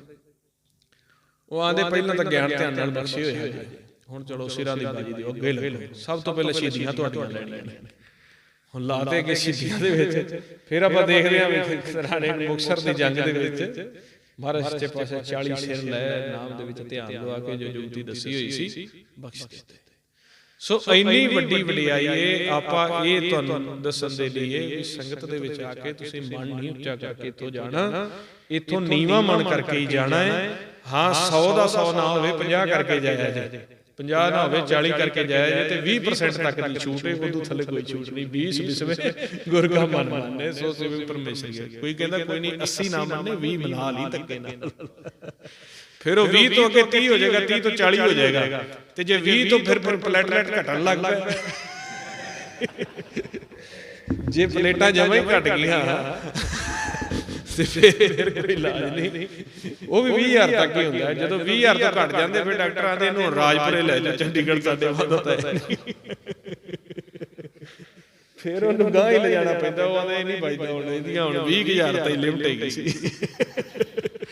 ਸੋ ਇਸ ਕਰਕੇ ਇਹ ਤੁਹਾਨੂੰ ਦੱਸੀਦਾ ਵੀ ਸਾਧ ਸੰਗਤ ਵਿੱਚ ਅਸੀਂ ਚਾਹੁੰਦੇ ਹਾਂ ਵੀ ਤੁਹਾਨੂੰ ਨਾ ਕਸ਼ਟ ਨਾ ਮਹਿਸੂਸ ਹੋਵੇ। ਅਸੀਂ ਥੋੜਾ ਜਿਹਾ ਹਾਸੇ ਖੇਡੇ ਵਾਲਾ ਫਰੈਂਡਲੀ ਮਾਹੌਲ ਬਣਾ ਕੇ ਤੁਹਾਡੇ ਸਰੀਰ ਨੂੰ ਜਿੱਥੋਂ ਤੱਕ ਅਸੀਂ ਸੁਵਿਧਾ ਦੇ ਸਕਦੇ ਹਾਂ ਵੀ ਤੁਸੀਂ ਥੋੜਾ ਜਿਹਾ ਨਾਮ ਪਾਸੇ ਆ ਜਾਓ, ਕਿਉਂਕਿ ਜਨਮ ਜਨਮ ਕੀ ਸਮਾਨ ਕੋ ਮਲ ਲਾਗੀ ਕਾਲਾ ਹੋਆ ਸਿਆਉ। ਸਾਡੀ ਮੈਲ ਉਤਰੇ ਮਨ ਦੇ ਉੱਤੇ ਇੰਨੇ ਵਿਚਾਰ ਨੇ ਫੁਰਨੇ ਨੇ, ਤੇ ਉਹਦੇ ਵਾਸਤੇ ਆਪਾਂ ਨੂੰ ਸ਼ਬਦ ਹੀ ਜ਼ਰੂਰੀ ਹੈ, ਆਹ ਚੀਜ਼ਾਂ ਨਹੀਂ ਜ਼ਰੂਰੀ। ਵੇਖੋ ਆਹ ਚੀਜ਼ ਨੂੰ ਜੇ ਆਪਾਂ ਨਾ ਵੇਖੀਏ, ਪਰ ਆਪਾਂ ਸ਼ਬਦ ਦਾ ਲਾਇਆ ਕਿੰਨਾ ਖੱਟ ਲਿਆ। ਛੱਤ ਚਾਹੀਦੀ ਸੀ, ਛੱਤ ਆਪਣੇ ਕੋਲ ਹੈਗੀ, ਭੋਜਨ ਚਾਹੀਦਾ ਸੀ, ਭੋਜਨ ਆ ਗਿਆ। ਇੱਥੋਂ ਤੱਕ ਹੀ ਸੰਪਰਕ ਰੱਖਣਾ ਤੁਸੀਂ, ਤੇ ਆਪਾਂ ਨਾਮ ਦਾ ਲਾਇਆ ਕਿੰਨਾ ਖੱਟ ਲਿਆ। ਹੁਣ ਦੁਬਾਰੇ ਜਾ ਕੇ ਤੁਹਾਨੂੰ ਜਿੰਨੀਆਂ ਮਾਲਕ ਨੇ ਸਹੂਲਤਾਂ ਦਿੱਤੀਆਂ ਨੇ ਉਹ ਮਾਣ ਹੀ ਲੈਣੀਆਂ ਨੇ, ਪਰ ਜਿਹੜਾ 10 ਦਿਨ ਅਸੀਂ ਅਭਿਆਸ ਕੱਟ ਲਿਆ, ਉਹ ਪਰਮੇਸ਼ਰ ਇੰਨੀ ਵਾਹ ਵਾਹ ਕਰਦੇ ਨੇ ਵੀ ਵੇਖੋ ਇਹ ਮੇਰੇ ਬੱਚੇ ਕਿੰਨੇ ਸਿਆਣੇ ਨੇ, ਇਹਨਾਂ ਨੂੰ ਮੈਂ ਇੰਨੀ ਸਹੂਲਤ ਦਿੱਤੀ ਹੈ, ਫਿਰ ਵੀ ਰੁੱਖਾ ਸੁੱਖਾ ਖਾ ਕੇ ਮੇਰੇ ਨਾਮ ਦੇ ਪਿੱਛੇ ਟਿਕੇ ਰਹੇ। ਇਹ ਵੀ ਬੜੀ ਵੱਡੀ ਗੱਲ ਹੈ, ਕਿਉਂਕਿ ਚੰਗੀ ਸਹੂਲਤ ਵਿੱਚ ਜਿਹੜੀ 5,000 ਦੀ ਕੁਰਸੀ ਮਿਲਦੀ 3 ਦਿਨ ਮੈਡੀਟੇਸ਼ਨ ਕਰਨ ਵਾਸਤੇ, ਉਹ ਤਾਂ ਬੜੇ ਬੜੇ ਚਲੇ ਜਾਂਦੇ ਆ। ਪਰ ਜਿਹੜੀ ਨਾਮ ਦੀ ਕਹਾਣੀ ਹੈ ਉਹ ਹਮੇਸ਼ਾ ਸਤਿਗੁਰ ਇਸੇ ਤਰੀਕੇ ਸਿਰ ਦੀ ਤਸਵੱਟੀ ਲਾ ਕੇ ਜਿੰਨੀ ਨਾਮ ਤੇ ਆਇਆ ਗਏ ਮਸ਼ੱਕਤ ਕਾ। ਹੁਣ ਆਪਾਂ ਦੇਖਦੇ ਹਾਂ ਵੀ ਮਰਦਾਨਾ ਜੀ ਸੀ ਜਿਹੜੇ ਬਾਬਾ ਜੀ ਦੇ ਨਾਲ, ਜਦੋਂ ਬਾਬਾ ਜੀ ਮਸਤਾਨਿਆਂ ਤਰ੍ਹਾਂ ਸੱਚੇ ਪਾਤਸ਼ਾਹ ਜੀ ਦਾ ਭੇਤ ਦਿੰਦੇ ਸੀਗੇ, ਭੈਣ ਜੀ ਉਹਨਾਂ ਨੂੰ ਭੇਤ ਸੀਗਾ ਬਸ ਸਿਰਫ ਵੀ ਮੇਰਾ ਭਰਾ ਜਿਹੜਾ ਹੈ ਅਲਾਈ ਪੁਰਸ਼ ਹੈ, ਅਵਤਾਰੀ ਪੁਰਸ਼ ਹੈ। ਤੇ ਬਾਬਾ ਜੀ ਪ੍ਰਚਾਰ ਲਈ ਜਾਂਦੇ ਸੀ, ਘਰ ਦੇ ਮੁੱਖ ਮੋੜ ਲੈਂਦੇ, ਕਦੇ ਕਿਵੇਂ ਕਰ ਲੈਂਦੇ। ਭੈਣ ਜੀ ਨੂੰ ਫਿਕਰ ਹੁੰਦੀ ਸੀ ਤੇ ਉਹ ਥੋੜਾ ਜਿਹਾ ਜਿਹੜਾ ਮਰਦਾਨਾ ਜੀ ਸੀ ਉਹ ਸਹਿਮਤ ਹੋ ਜਾਂਦੇ ਸੀ ਮਹਾਰਾਜ ਕੋਲ। ਹੋਰ ਤਾਂ ਮਹਾਰਾਜ ਕਿਸੇ ਨੂੰ ਭਗਤ ਗੁਰਮੁਖ ਸੰਤ ਜਿਹੜੇ ਹੁੰਦੇ ਨੇ ਜੋ ਬਾਲੀਆਂ ਦੋਸਤੀਆਂ ਵੀ ਨਹੀਂ ਕਿਸੇ ਨਾਲ ਪਾਉਂਦੇ, ਉਹ ਮਰਦਾਨਾ ਜੀ ਜਿਹੜੇ ਸੀ ਉਹ ਸਤਿਗੁਣੀ ਸੀ ਥੋੜੇ ਜਿਹੇ। ਤੇ ਭੈਣ ਜੀਆਂ ਦੇ ਵੀ ਤੂੰ ਇਹਨਾਂ ਦੇ ਨਾਲ ਜਾਇਆ ਕਰ, ਇਹਨੂੰ ਆਪਦਾ ਕੋਈ ਫਿਕਰ ਨਹੀਂ, ਕਿਉਂਕਿ ਭੈਣਾਂ ਦਾ ਫਿਰ ਮੋਹ ਜਾਗ ਪੈਂਦਾ, ਤੇ ਤੂੰ ਮਾੜਾ ਜਾਂਦੇ ਦੇ ਨਾਲ ਜਾਇਆ ਕਰ ਜਿੱਥੇ ਜਾਂਦੇ ਨੇ। ਮਹਾਰਾਜਾਂ ਦੇ ਸਾਨੂੰ ਕਿਸੇ ਦੀ ਲੋੜ ਨਹੀਂ, ਅਸੀਂ ਲਾਈ ਪੁਰਸ਼ ਅਲਾਇਆ ਮਾਲਕ ਦਾ ਹੁਕਾ ਦੇਣਾ ਅਸੀਂ ਇਕੱਲੇ ਹੀ ਦੇ ਆਵਾਂਗੇ, ਉਹਦਾ ਨਹੀਂ ਤੁਰਦਾ ਕੋਈ ਨਾਲ ਨਾ ਤੁਰੇ। ਹੁਣ ਜਿਹੜਾ ਮਰਦਾਨਾ ਸੀ ਉਹ ਸੀ ਆਪਣੇ ਵਰਗਾ ਤ੍ਰੈਗੁਣੀ। ਮਰਦਾਨਾ ਆਖੇ ਯਾਰ ਜਵਾਕ ਕੁੜੀ ਹੁਣ ਮੈਂ ਇਹਨਾਂ ਦੀ ਮੋੜ ਵੀ ਨਹੀਂ ਸਕਦਾ, ਕਿਉਂਕਿ ਮਹਿਤਾ ਕਾਲੂ ਜੀ ਦਾ ਕਾਫੀ ਨਾਮ ਚੱਲਦਾ ਸੀ। ਮਹਿਤਾ ਉਹਨੂੰ ਕਹਿੰਦੇ ਸੀ ਜਿਵੇਂ ਅੱਜ ਕੱਲ ਕਾਨੂੰਨ ਗੋ ਹੁੰਦਾ ਨਾ ਜੀ, ਪਟਵਾਰੀਆਂ ਦੇ ਉੱਤੇ ਕਾਨੂੰਨ ਗੋ। ਉਹ ਪਟਵਾਰੀ ਨਹੀਂ ਸਨ, ਉਹ ਪਟਵਾਰੀਆਂ ਦੇ ਉੱਪਰ ਸੀ, ਕਾਫੀ ਪਿੰਡਾਂ ਦੇ ਉੱਪਰ ਉਹਨਾਂ ਦੀ ਸਰਕਾਰੀ ਦਰਬਾਰੇ ਵੀ ਚੰਗੀ ਉਹਨਾਂ ਦੀ ਜਿਹੜੀ ਹੈਗੀ ਸੀਗੀ ਜਾਣ ਪਛਾਣ ਹੈਗੀ ਸੀ, ਤੇ ਅਗਾ ਜਵਾਈਆਂ ਦੀ ਵੀ ਚੰਗੀ ਜਾਣ ਪਛਾਣ ਸੀ। ਹੁਣ ਮਰਦਾਨਾ ਜੀ ਜਿਵੇਂ ਕਿਸੇ ਹੁੰਦਾ ਹੀ ਹੈ ਵੀ ਕੋਈ ਪਿੰਡ ਦਾ ਵਿੱਚ ਵੱਡਾ ਸ਼ਾਹ ਹੁੰਦਾ ਹੈ, ਤੇ ਉਹ ਪਿੰਡੋਂ ਕੋਈ ਆਮ ਗਰੀਬ ਘਰ ਦੇ ਬੰਦੇ ਨੂੰ ਬੁਲਾ ਕੇ ਕਹਦੇ ਵੀ ਯਾਰ ਤੂੰ ਮੇਰੇ ਮੁੰਡੇ ਨਾਲ ਜਾਇਆ ਕਰ, ਉਹ ਉੱਥੋਂ ਹੁਣ ਸਰਦਾਰ ਨੂੰ ਵੀ ਨਹੀਂ ਨਾ ਕਰ ਸਕਦੇ, ਤੇ ਵਿੱਚੋਂ ਵਿੱਚ ਸੋਚਦਾ ਵੀ ਉਧਰੋਂ ਦਿਹਾੜੀ ਟੁੱਟੇਗੀ, ਇਹਨਾਂ ਨੇ ਤਾਂ ਕਹਿਤਾ ਹੁਣ ਜਾਣਾ ਤਾਂ ਪਏਗਾ। ਥੋੜੇ ਕੁ ਦਿਨ ਗਿਆ ਤੇ ਮਹਾਰਾਜ ਨਾਲ ਉਹ ਤ੍ਰੈਗੁਣੀ ਗੱਲਾਂ ਕਰੇ ਕਰੇ। ਮਹਾਰਾਜ ਸੱਚ ਦੇ ਵਿੱਚ ਸੀ, ਮਹਾਰਾਜਾਂ ਦੇ ਵੀ ਇਹ ਗੱਲਾਂ ਨਾ ਕਰਿਆ ਕਰ, ਤੇ ਤੂੰ ਜਾ ਭੱਜਾ ਕਰ, ਭੱਜਾ ਘਰ ਆ ਗਿਆ ਵੀ ਕਰਨੀ ਨਾਮ ਦੀ ਗੱਲ ਕਰਿਆ ਕਰ। ਉਹ ਆਖੇ ਮੈਨੂੰ ਭੁੱਖ ਲੱਗੀ, ਮੈਨੂੰ ਪਿਆਸ ਲੱਗੀ ਹੈ, ਵੀ ਤੂੰ ਐਵੇਂ ਤੁਰਿਆ ਫਿਰਦਾ, ਕੋਈ ਮੇਰਾ ਧਿਆਨ ਰੱਖ। ਫਿਰ ਗਿਆ, ਕਹਿੰਦੇ ਵੀ ਤੂੰ ਬੀਬੀ ਜੀ ਆਂਦੇ ਵੀ ਤੂੰ ਕੋਈ ਗੱਲ ਨਹੀਂ, ਅਸੀਂ ਤੇਰਾ ਖਿਆਲ ਰੱਖਾਂਗੇ, ਤੂੰ ਚਲਾ ਜਾ। ਜਾਂਦਾ ਹੋਇਆ ਫਿਰ ਉਹ ਆਂਦਾ ਫਿਰ ਜੀ ਮੈਨੂੰ ਮੇਰੇ ਪਰਿਵਾਰ ਨੂੰ ਪੈਸੇ ਦੀ ਲੋੜ ਹੁੰਦੀ ਹੈ, ਤੇ ਮਾੜੀ ਮੋਟੀ ਸਹਾਇਤਾ ਕਰੋ ਵੀ ਮੇਰਾ ਪਰਿਵਾਰ ਆਂਦਾ। ਹੁਣ ਉਹ ਬੀਬੀ ਜੀ ਨੇ ਉਹਨੂੰ ਕੋ ਦੇਤੀ, ਮਾਇਆ ਦੇ ਦਿੱਤੀ, ਪੈਸੇ ਦੇ ਦਿੱਤੇ ਵੀ ਤੂੰ ਮਾਇਆ ਦੀ ਪਰਵਾਹ ਨਾ ਕਰ, ਤੈਨੂੰ ਵਾਧੂ ਦੇ ਦੇਣਗੇ, ਤੂੰ ਉਹਦੇ ਨਾਲ ਰਿਹਾ। ਹੁਣ ਮਹਾਰਾਜ ਜਾਣੀ ਜਾਣ। ਫਿਰ ਉਹ ਆਪਾਂ ਵੇਖਦੇ ਹਾਂ ਉਹਨਾਂ ਨੇ ਸ਼ਬਦ ਦੀ ਚੋਟ ਕੀਤੀ। ਵੇਖੋ ਕਿਸੇ ਨੂੰ ਜਾਤੀ ਵਿਸ਼ੇਸ਼ ਨਹੀਂ ਕਰਤਾ, ਕਿਉਂਕਿ ਉਹ ਡੂਮ ਸਨ। ਡੂਮਾਂ ਦਾ ਆਪਾਂ ਵੇਖਦੇ ਹਾਂ ਭਈ ਉਹ ਪਿੰਡ ਪਿੰਡ ਜਾ ਕੇ ਗਾ ਕੇ ਤੇ ਫਿਰ ਉਸਤਤ ਕਰਕੇ, ਤੇ ਉਹਨਾਂ ਨੇ ਵੈਸੇ ਹੀ ਇੱਕ ਸ਼ਬਦ ਦੀ ਚੋਟ ਕੀਤੀ ਵੀ ਫਿਰ ਮਰਦਾਨਿਆ ਰਹਿ ਗਿਆ ਨਾ ਡੂਮ ਦਾ ਡੂਮ, ਤੇ ਆਂਦਾ ਮਾਇਆ ਕਿਉਂ ਲੈ ਕੇ ਆਇਆ ਵੀ ਭੈਣ ਜੀ ਉਹਨਾਂ ਤੋਂ, ਤੇ ਵੀ ਜੇ ਤੂੰ ਲੈਣੀ ਸੀ ਮੇਰੇ ਨਾਲ ਗੱਲ ਕਰਦਾ, ਮੈਂ ਤੈਨੂੰ ਕਰਦਾ ਕੋਈ, ਤੂੰ ਮੰਗੀ ਕਿਉਂ? ਫਿਰ ਭਜਾ ਜਾ ਭੱਜ, ਹੁਣ ਤੈਨੂੰ ਬਿਲਕੁਲ ਨਹੀਂ ਨਾਲ ਲਾਉਣਾ, ਤੂੰ ਮਾਇਆ ਕਿਉਂ ਮੰਗੀ? ਉਹ ਜਾ ਕੇ ਮਾਇਆ ਕੀਤੀ, ਵਿਰਾਗ ਕੀਤੀ। ਫਿਰ ਦੇਖਦੇ ਆਂ ਵੀ ਫਿਰ ਸ਼ਰਮੋ ਸ਼ਰਮੀ ਨਾਲ ਜਾਣ ਲੱਗ ਪਿਆ। ਜਦੋਂ ਮਹਾਰਾਜ ਲੋਕ ਇਸ ਤਰ੍ਹਾਂ ਨਹੀਂ ਸੀ ਵੀ ਇੱਕ ਵਾਰੀ ਪ੍ਰਚਾਰ ਚਲੇ ਜਾਂਦੇ ਤੇ ਸਾਲ ਸਾਲ ਮੁੜਦੇ ਨਹੀਂ ਸੀ। ਜਿਵੇਂ ਕਿਤੇ 10 ਦਿਨਾਂ ਦਾ ਲਾਏ ਟੂਰ, ਫਿਰ ਘਰ ਆ ਜਾਂਦੇ ਸੀ, ਫਿਰ 10 ਦਿਨਾਂ ਦਾ 20 ਦਿਨਾਂ ਦਾ ਲਾਏ, ਫਿਰ ਘਰ ਆਏ, ਕਿਉਂਕਿ ਪੈਦਲ ਜਾਣਾ ਜਾਂ ਗੱਡਿਆਂ ਤੇ ਜਾਣਾ। ਥੋੜਾ ਥੋੜਾ ਛੋਟੇ ਛੋਟੇ ਆਪਦੇ ਪਿੰਡਾਂ ਦੇ ਨਾਲ ਨਾਲ ਇਲਾਕਿਆਂ 'ਚ ਪ੍ਰਚਾਰ ਕਰਦੇ ਸੀ। ਉਹਨਾਂ ਦਿਨਾਂ 'ਚ ਕੋਈ ਵੇਖੋ ਉਹਨਾਂ ਨੇ ਸਾਜਿਆ ਸਾਰੇ ਗੁਰਦੁਆਰੇ ਮੰਦਿਰ ਵੀ ਬਿਲਕੁਲ ਧੁਰੇ ਸੀ ਆਪਣੇ ਉਹਨਾਂ ਨੂੰ। ਫਿਰ ਭੈਣ ਜੀ ਉਹਨਾਂ ਨੇ ਉਹਨਾਂ ਨੂੰ ਬੇਨਤੀ ਕੀਤੀ ਵੀ ਨਹੀਂ ਇਹਨੂੰ ਨਾਲ ਲੈ ਜਾ ਕਰੋ, ਕੋਈ ਗੱਲ ਨਹੀਂ ਮਰਦਾਨਾ ਜੀ ਨੂੰ। ਉਹ ਨਾਲ ਤੁਰਿਆ ਫਿਰਿਆ, ਉਹਨੂੰ ਇਹ ਨਹੀਂ ਪਤਾ ਵੀ ਮੈਂ ਰੱਬ ਦੇ ਨਾਲ ਤੁਰਿਆ ਫਿਰਨਾ, ਕਿਉਂਕਿ ਸਾਦੇ ਹੀ ਇੰਨੇ ਰਹਿੰਦੇ ਸੀਗੇ। ਉਹ ਕਦੇ ਪੈਸੇ ਮੰਗਦਾ, ਫਿਰ ਆਪਾਂ ਦੇਖਦੇ ਆ ਨਾ ਵੀ ਮਹਾਰਾਜ ਨੂੰ ਕਦੇ ਕਹਿੰਦਾ ਸੀ ਭੁੱਖ ਲੱਗਦੀ ਹੈ, ਕਦੇ ਆਪਾਂ ਇਤਿਹਾਸ ਵਿੱਚ ਕੀ ਜ਼ਿਆਦਾ ਲੰਮਾ ਜਾਣਾ ਵੀ ਹੁਣ ਮੈਨੂੰ ਭੁੱਖ ਲੱਗੀ, ਹੁਣ ਮੈਨੂੰ ਖਿਲਾਓ, ਹੁਣ ਮੈਨੂੰ ਪਿਲਾਓ। ਮਹਾਰਾਜ ਕਹਿੰਦੇ ਵੀ ਇਹ ਕਿਤਾਬ ਦੇ ਪੰਜਾਂ ਨੂੰ ਸ਼ਾਂਤ ਕਰਨਾ, ਇਹ ਨਾਲ 5 ਹੋਰ ਲਾ ਤੇ ਨਾ ਭੈਣ ਦਾ ਅੱਖਾਂ ਮੋੜਨ ਜੋਗੇ। ਜਿਵੇਂ ਆਪਣੇ ਸਿੰਘਾਂ ਦੇ ਫੋਟੋਆਂ ਕਰਾਓ ਜੀ ਤੇ ਵੀਡੀਓ ਬਣਾਓ ਜੀ, ਪ੍ਰੋਮੋ ਬਣਾਓ। ਮੈਂ ਕਿਹਾ ਤੁਸੀਂ ਮੇਰੇ ਪੁਰਨੇ ਨਾ ਬਣਾਇਆ ਕਰੋ ਵੀ ਇਹ ਕਿਤਾਬ ਦੇ 5 ਸ਼ਾਂਤ ਕਰਨੇ, ਤੁਸੀਂ ਹੁਣ ਤੁਹਾਡੇ 5 ਸ਼ਾਂਤ ਕਰਨੇ ਪੈਂਦੇ ਨੇ।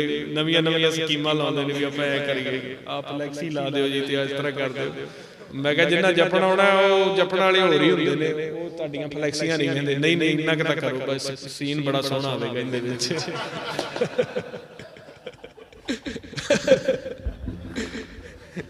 ਇਹ ਇਹਨਾਂ ਦੀਆਂ ਕਾਢਾਂ ਨੇ, ਮੇਰੀਆਂ ਨਹੀਂ ਹੈਗੀਆਂ। ਆ ਜਿਹੜੇ ਇਹ ਗਲੀਚੇ ਗਲੂਚੇ ਲਾਏ ਨੇ, ਮੈਂ ਤਾਂ ਨਾਮ ਜਪਾਉਣ ਤੱਕ ਹੀ ਆ। ਇਹ ਸਾਰਾ ਇਹ ਕਰਦੇ ਨੇ, ਪਰਦੇ ਪੁਰਦੇ ਲਿਆਏ ਨੇ ਪਤਾ ਨਹੀਂ ਕਿੱਥੋਂ। ਇਹ ਕਹਿੰਦੇ ਵੀ ਬਾਹਰੋਂ ਵਿਦੇਸ਼ਾਂ ਤੋਂ ਆਉਂਦੇ ਪਏ ਨੇ ਤੇ ਉਹਨਾਂ ਅੱਗੇ ਆਪਾਂ ਪੇਸ਼ ਕਰਨਾ ਵੀ ਜਿੰਨਾ। ਮੈਂ ਵੀ ਠੀਕ ਹੈ, ਕੋਈ ਗੱਲ ਨਹੀਂ। ਸਾਰੀ ਸਕੀਮ ਇਹ ਲਾਉਂਦੇ ਨੇ। ਸੋ ਇਸ ਤਰ੍ਹਾਂ ਕਰਕੇ ਜਿਹੜਾ ਮਾਲਕ ਸੱਚੇ ਪਾਤਸ਼ਾਹ ਦਾ ਖੇਲ ਹੈ ਉਹ ਹੈਗਾ 10ਵੇਂ ਘਰ ਦੇ ਵਿੱਚ। 10ਵੇਂ ਘਰ ਵਿੱਚ ਮਾਇਆ ਨਹੀਂ ਹੈਗੀ। ਤੇ ਜਿਹੜੇ ਗੁਰਮੁਖ 10ਵੇਂ ਘਰ ਦੇ ਵਿੱਚ ਵਾਸ ਕਰਕੇ ਰੱਖਦੇ ਨੇ ਨਾ, ਉਹਨਾਂ ਦੇ ਮਨੋਂ ਵੀ ਮਾਇਆ ਉਤਰ ਜਾਂਦੀ ਹੈ, ਕਿਉਂਕਿ ਉਹ ਰਸ ਪੀਣਾ ਸ਼ੁਰੂ ਕਰ ਦਿੰਦੇ ਨੇ। ਹੁਣ ਜਿਹੜੇ ਗੁਰਮੁਖ ਤੁਹਾਡੇ ਚ ਕਮਾਈ ਵਾਲੇ ਬੈਠੇ ਨੇ, ਅਭਿਆਸ ਕਰਦੇ ਨੇ, ਉਹ ਦਿਨ ਦਿਨ ਜਿਵੇਂ ਅਭਿਆਸ ਵੱਧਦਾ ਜਾਂਦਾ ਉਹ ਮਾਇਆ ਦੇ ਚਾਅ ਉਤਰੀ ਜਾਂਦੇ ਨੇ। ਫਿਰ ਜਿਹੋ ਜਿਹੇ ਉਹ ਆਪ ਹੋ ਜਾਂਦੇ ਨੇ, ਉਹੋ ਜਿਹੇ ਦੂਜਿਆਂ ਨੂੰ ਬਣਾਉਣਾ ਚਾਹੁੰਦੇ ਨੇ। ਪਰ ਮਾਇਆ ਦੇ ਦੇਸ਼ ਵਿੱਚ ਪ੍ਰਚਾਰ ਕਰਨ ਵਾਸਤੇ ਮਾਇਆ ਦਾ ਫਿਰ ਸਾਥ ਲੈਣਾ ਪੈਂਦਾ, ਮਾਰੀ ਦਾ ਲੈਣਾ ਪੈਂਦਾ। ਜਦੋਂ ਦੇਸ਼ ਹੀ ਇਸ ਦਾ ਤਾਂ ਇਹਦੇ ਵਿੱਚ ਸਾਨੂੰ, ਜਿਵੇਂ ਆਪਾਂ ਵਿਚਾਰ ਕੀਤੀ ਸੀ ਪਹਿਲੇ ਦਿਨ ਵੀ ਧੰਨਾ ਜੀ ਨੇ ਘੋੜੀ ਵੀ ਮੰਗੀ ਵੀ ਮੈਂ ਪ੍ਰਚਾਰ ਤੇ ਜਾਣਾ ਹੁੰਦਾ ਹੈ, ਗਾਂ ਵੀ ਦਿਓ, ਇੱਕ ਮੱਝ ਵੀ ਦਿਓ, ਫਿਰ ਇੱਥੇ ਮੇਰਾ ਘਰ-ਬਾਰ ਸਾਂਭਣ ਵਾਸਤੇ ਮੈਨੂੰ ਇੱਕ ਘਰ ਵਾਲੀ ਵੀ ਚਾਹੀਦੀ ਜਿਹੜੀ ਮੇਰੇ ਮਾਤਾ ਪਿਤਾ ਦੀ ਸੇਵਾ ਕਰੇ। ਉਹਨਾਂ ਨੇ ਸਾਨੂੰ ਦੱਸਿਆ 2.5 ਸਿਰ ਚੂਣ ਵੀ ਮੰਗ ਲਿਆ, ਸਾਰਾ ਕੁਝ ਮੰਗ ਲਿਆ ਵੀ ਬਈ ਮੈਂ ਨਾਮ ਜਪਣਾ ਤੇ ਪ੍ਰਾਪਤੀ ਕਰਨੀ ਤੇ ਗਾਂ ਪ੍ਰਚਾਰ ਕਰਨਾ, ਤੁਸੀਂ ਮੇਰੀ ਡਿਊਟੀ ਲਾਈ ਤੇ ਫਿਰ ਮੈਨੂੰ ਆ ਥੋੜਾ ਜਿਹਾ ਦਿਓ, ਮੈਨੂੰ ਇੰਨਾ ਲੋੜ। ਹੁਣ ਇਸ ਤਰ੍ਹਾਂ ਕਰਕੇ ਜਿਹੜਾ ਇਹ ਖੇਡ ਹੈ, ਆਪਾਂ ਸਿਰਫ ਨਾਮ ਤੱਕ ਹੀ ਆਪਦੇ ਮਨ ਨੂੰ ਮਨਾਉਣਾ। ਗੁਰਮੁਖ ਕਹਿੰਦੇ ਸੀ ਵੀ ਸਾਰੀ ਖੇਡ ਦੀ ਨਿਚੋੜ ਕੀ ਹੈ? ਨਿਚੋੜ ਇਹ ਹੈ ਵੀ ਜਿੰਨਾ ਆਪਾਂ ਸ਼ਬਦ ਦਾ ਅਭਿਆਸ ਕਰਾਂਗੇ, ਸ਼ਬਦ ਜਿਹੜਾ ਹੈ ਉਹ ਰਤਨ, ਅਨਾਹਦ ਸ਼ਬਦ ਜਿਹੜਾ ਹੈ, ਗੁਰਮੰਤਰ ਨੂੰ ਰਤਨ ਕਹਿ ਦਿੱਤਾ ਗਿਆ ਤੇ ਅਨਾਹਦ ਸ਼ਬਦ ਨੂੰ ਜਿਹੜਾ ਹੈ ਉਹ ਪਾਰਸ ਕਹਿ ਦਿੱਤਾ ਗਿਆ। ਗੁਰਮੰਤਰ ਜਪ ਜਪ ਕੇ ਆਪਾਂ ਰਤਨ ਬਣ ਜਾਂਦੇ ਹਾਂ, ਸਾਡੇ ਮਨ ਦੀ ਮੈਲ ਉਤਰਦੀ ਹੈ। ਅਨਾਹਦ ਸ਼ਬਦ ਦੀ ਸੇਵਾ ਕਰ ਕਰਕੇ ਅਸੀਂ ਸੋਨੇ ਬਣ ਜਾਂਦੇ ਹਾਂ, ਸ਼ਬਦ ਵਰਗੇ ਹੋ ਜਾਂਦੇ ਹਾਂ। ਨਾਨਕ ਗੁਰਮੁਖ ਆਪ ਪਛਾਣੇ ਪ੍ਰਭ ਜੈਸੇ ਅਵਨਾਸੀ। ਅਸੀਂ ਸੰਗਤ ਵਿੱਚ ਆਣ ਕੇ ਆਪਦੇ ਮਨ ਨੂੰ ਗੁਰਮੰਤਰ ਦੇ ਲਈ ਮਨਾਉਣਾ ਹੈ, ਅਕਥ ਕਥਾ ਦੇ ਵਿਚਾਰ ਸਹਿਜ ਦੇ ਲਈ ਮਨਾਉਣਾ ਹੈ। ਜੇ ਨਹੀਂ ਮੰਨਦਾ ਤੇ ਅਸੀਂ ਇੱਥੇ ਗੁਰਮੁਖ ਪਿਆਰਿਆਂ ਤੋਂ ਪੁੱਛਣਾ ਹੈ ਵੀ ਸਾਨੂੰ ਫਿਰ ਵਾਰ-ਵਾਰ ਇਹ ਸ਼ੰਕਾ ਤੰਗ ਕਰਦੀ ਹੈ, ਸਾਨੂੰ ਫਿਰ ਵਾਰ-ਵਾਰ ਹਾਂਜੀ ਤੁਸੀਂ ਪੁੱਛੀ ਜਾਣਾ। ਜੋ ਤੁਹਾਡੇ ਮਨ ਦੇ ਵਿੱਚ ਮਾੜੇ ਤੋਂ ਮਾੜਾ ਵਿਚਾਰ ਵੀ ਆਉਂਦਾ ਉਹ ਵੀ ਤੁਸੀਂ ਇੱਥੇ ਕੱਢਣਾ, ਤਾਂ ਕਿ ਆਪਾਂ ਉਹਦਾ ਰਲ ਮਿਲ ਕੇ, ਜਦੋਂ ਦੁੱਖ ਹੋਵੇ ਮਨ ਦੇ ਵਿੱਚ, ਉਹਦਾ ਰੋਲਾ ਪਾਉਣਾ ਚਾਹੀਦਾ। ਸਿਆਣੇ ਆਖਦੇ ਨੇ ਦੁੱਖ ਦੱਸਿਆ ਘਟਦਾ ਤੇ ਸੁੱਖ ਦੱਸਿਆ ਵੱਧਦਾ। ਹੁਣ ਆਪਣੇ ਕੋਲ ਸੁੱਖ ਆਇਆ ਸ਼ਬਦ ਦਾ, ਆਪਾਂ ਦੱਸਿਆ ਤੇ ਵਧਿਆ ਨਾ, ਸਾਡਾ ਘਟਿਆ ਤਾਂ ਨਹੀਂ ਨਾ, ਸਗੋਂ ਗਾਹ ਵੱਧ ਗਿਆ। ਤੇ ਜਿਹੜਾ ਤੁਹਾਡੇ ਮਨ ਵਿੱਚ ਦੁੱਖ ਹੈ, ਫੁਰਨਾ ਤੰਗ ਕਰਦਾ ਤੁਹਾਨੂੰ, ਜਿਹੜਾ ਤੁਹਾਨੂੰ ਨਾਮ ਨਹੀਂ ਜਪਣ ਦਿੰਦਾ ਜਾਂ ਤੁਹਾਡੀ ਉੜਚਨ ਬਣਦਾ, ਉਹ ਸਾਰੇ ਕੱਢ ਦਿਓ ਇੱਕ ਵਾਰੀ ਵੀ ਮੈਨੂੰ ਆ ਵੀ ਤੰਗੀ ਹੈ, ਆ ਵੀ ਤੰਗੀ ਹੈ, ਆ ਵੀ ਤੰਗੀ। ਉਹ ਜਦੋਂ ਤੁਸੀਂ ਇੱਥੇ ਸ਼ਬਦ ਦੇ ਸਨਮੁਖ, ਗੁਰਮੁਖਾਂ ਦੇ ਅੰਦਰ ਨਾਮ ਚੱਲਦਾ ਪਿਆ, ਇਹਨਾਂ ਦੇ ਸਨਮੁਖ ਹੋ ਕੇ ਆਪ ਦੀ ਵਿਚਾਰ ਦੱਸੋਗੇ ਨਾ, ਜਿਵੇਂ ਹੁਣ ਸਾਰੇ ਗੁਰਮੁਖ ਆਪਾਂ ਨਾਮ ਦੇ ਵਿੱਚ ਸਮਾਏ ਹੋਏ ਆ, ਪ੍ਰਚਾਰ ਕਰਦੇ ਪਏ। ਜਿਹੜਾ ਗੁਰਮੁਖ ਨਾਮ ਦੇ ਵਿੱਚ ਸਮਾਇਆ ਹੋਇਆ ਉਹਦਾ ਧਿਆਨ ਸੱਚ ਵਿੱਚ ਹੁੰਦਾ। ਜਿਹੜਾ ਗੁਰਮੁਖ ਨਾਮ ਵਿੱਚ ਸਮਾਇਆ ਹੋਇਆ ਹੈ ਉਹਦਾ ਧਿਆਨ ਸੱਚ ਵਿੱਚ ਹੁੰਦਾ। ਜਦੋਂ ਆਪਾਂ ਉਹਦੇ ਸਨਮੁਖ ਹੋ ਕੇ ਆਪਦੀ ਬਿਰਥਾ ਦੱਸਨੇ ਆ ਨਾ ਵੀ ਸਾਨੂੰ ਆਹ ਦਿੱਕਤ ਹੈ, ਉਹ ਇੱਕ ਤਰ੍ਹਾਂ ਦਾ ਤੁਸੀਂ ਇਨਡਾਇਰੈਕਟਲੀ ਅਕਾਲ ਪੁਰਖ ਦੇ ਅੱਗੇ ਗੱਲ ਕਰ ਦਿੰਦੇ ਜੇ ਆਪਦੀ, ਕਿਉਂਕਿ ਉਹਦਾ ਧਿਆਨ ਸੱਚ ਵਿੱਚ ਤੇ ਤੁਹਾਡਾ ਧਿਆਨ ਉਹਦੇ ਵਿੱਚ ਤੇ ਉਹਦਾ ਤੁਹਾਡੇ ਵਿੱਚ, ਉਹ ਸਾਡੀ ਸਿੱਧੀ ਉਸ ਦਰਗਾਹ ਵਿੱਚ ਲੱਗ ਜਾਂਦੀ।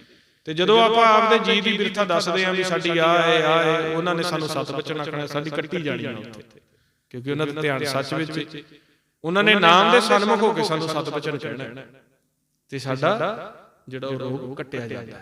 ਤੇ ਜੇ ਆਪਾਂ ਚਲਾਕ ਬਣੇ ਰਵਾਂਗੇ, ਆਪਾਂ ਆਪਦੇ ਜਿਹੜੇ ਵਿਚਾਰ ਮਾੜੇ ਗੰਦਗੀ ਦੇ ਫੁਰਨੇ ਜਿਹੜੇ ਸਾਨੂੰ ਰੁਕਾਵਟ ਬਣਦੇ ਆ ਉਹ ਆਪਾਂ ਨਹੀਂ ਦੱਸਾਂਗੇ, ਉਹ ਫਿਰ ਆਪਾਂ ਆਪਦੀ ਮੈਲ ਆਪਦੇ ਅੰਦਰ ਰੱਖ ਲਾਂਗੇ, ਉਹ ਸਾਡੇ ਲੇਖਾਂ ਦੇ ਵਿੱਚ ਜੁੜ ਜਾਂਦੀ, ਅਸੀਂ ਅਕਿਰਤ ਕਣ ਬਣ ਜਾਂਦੇ ਹਾਂ। ਉਹ ਫਿਰ ਜਿਹੜੀ ਸਾਡੀ ਸਿਆਣਪ, ਆਪਾਂ ਆਪਣੀ ਸਿਆਣਪ ਹੀ ਆ ਕੇ ਇਸ ਸੰਗਤ ਦੇ ਵਿੱਚ ਤੋੜਨੀ ਹੁੰਦੀ ਆ।